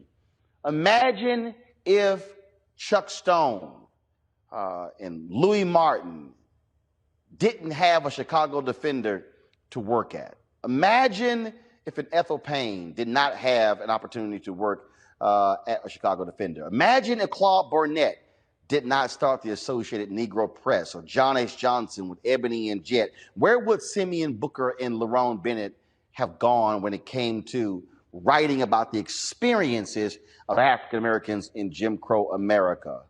Where would they be? And the reason I say that, where would a Vernon Jarrett out of Chicago, who also worked for the Defender?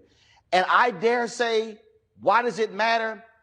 Because y'all need to understand, in 1990, I had an internship with CBS in Dallas, non-paid.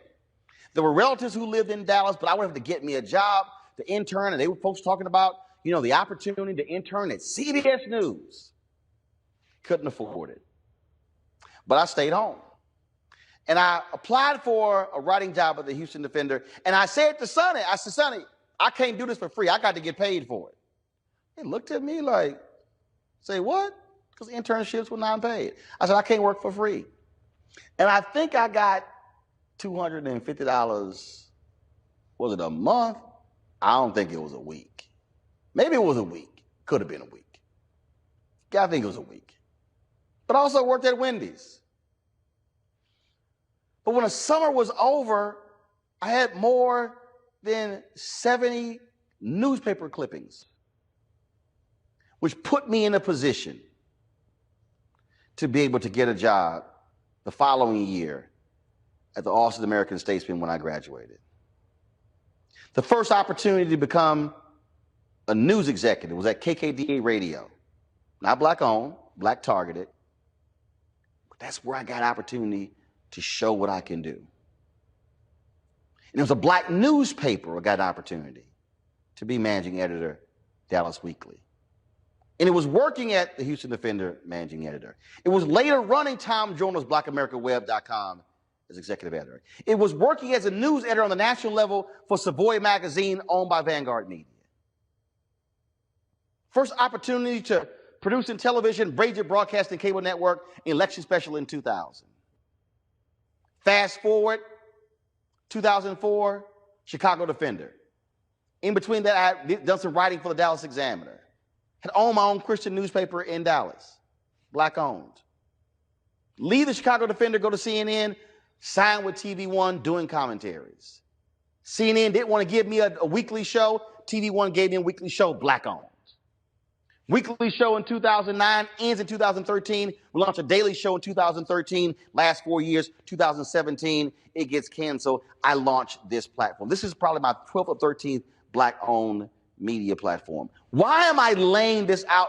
Because my professional career, the first time I got paid was at a black newspaper. Folks, imagine what could happen if we could build the capacity of black newspapers and black websites and black digital operations and black networks. If we could build them, who is going to truly hire the next Roland Martin? Who is going to hire the next Chuck Stone? The next Vernon Jarrett? The next Alice Dunnigan? And we should not be in a position where we believe in white validation. Y'all, I have never in my life desired to work for the Washington Post or the New York Times. I didn't believe that I can only do great, impactful work if I worked for a white media institution. Never believed it. But we have to be able to have Black-owned media that's paying our people fairly, that's being able to, where they can live and grow and prosper. But it only happens with the advertising dollars. Folks, the opportunity that we have right now is to make clear, got all these Black targeted outlets out here, but we got to demand to these companies that you're going to support Black-owned media. All you companies are going to have to tell your ad agencies, stop freezing out Black-owned companies, because we have to abide by what Freedom's Journal wrote on March 16, 1827. We wish to plead our own cause. Too long have others spoken for us. We will not all be here for eternity. We hate to think about it. I know I do. We all have an expiration date. But we have to ensure that 194 years from now, there is a Black media entity that will be alive, that will be prospering to celebrate the 398th anniversary of Freedom's Journal. It can only happen if you use your voice and make it possible. Folks, that's it for me today. If you want to support what we do here at Roland Martin Unfiltered, your dollars matter. Just like people subscribe to the Chicago Defender, the Pittsburgh Courier, the Atlanta Daily World. The same thing, you can join our Bring the Funk fan club. What do we ask? Minimum $50 each from our fans over the course of a year. This stuff is not free, okay? One of the reasons the signal is not great today, y'all, because our LiveView unit yesterday, the hardware is messed up. We've got to send that unit back to get repaired. A new one doesn't arrive till tomorrow. Normally, we would roll with 2. I only have 1. But guess what? That unit right there, that's a $25,000 unit. So that's why we're actually on FaceTime, having to go through the computer, camera through the computer. That's why our signal is not as strong, as great as it normally is, because these things cost money. You want to join our Bring the Funk fan club? Support us via Cash App, $RM Unfiltered, PayPal.me/R Martin Unfiltered, Venmo.com/RM Unfiltered. Zelle is RolandSMartin.com. You can also send a money order to New Vision Media, NU Vision Media Inc., 1625 K Street Northwest, Washington, D.C., 2006. Folks, that is it for me. I will see you tomorrow right here from Atlanta. Again, hopefully our new unit is in. We'll have a much better, stronger signal on tomorrow's show. But that's it. Thank you very much to everyone who participated on our show today. Folks, support Black-owned media because we need it. Take care. Halt!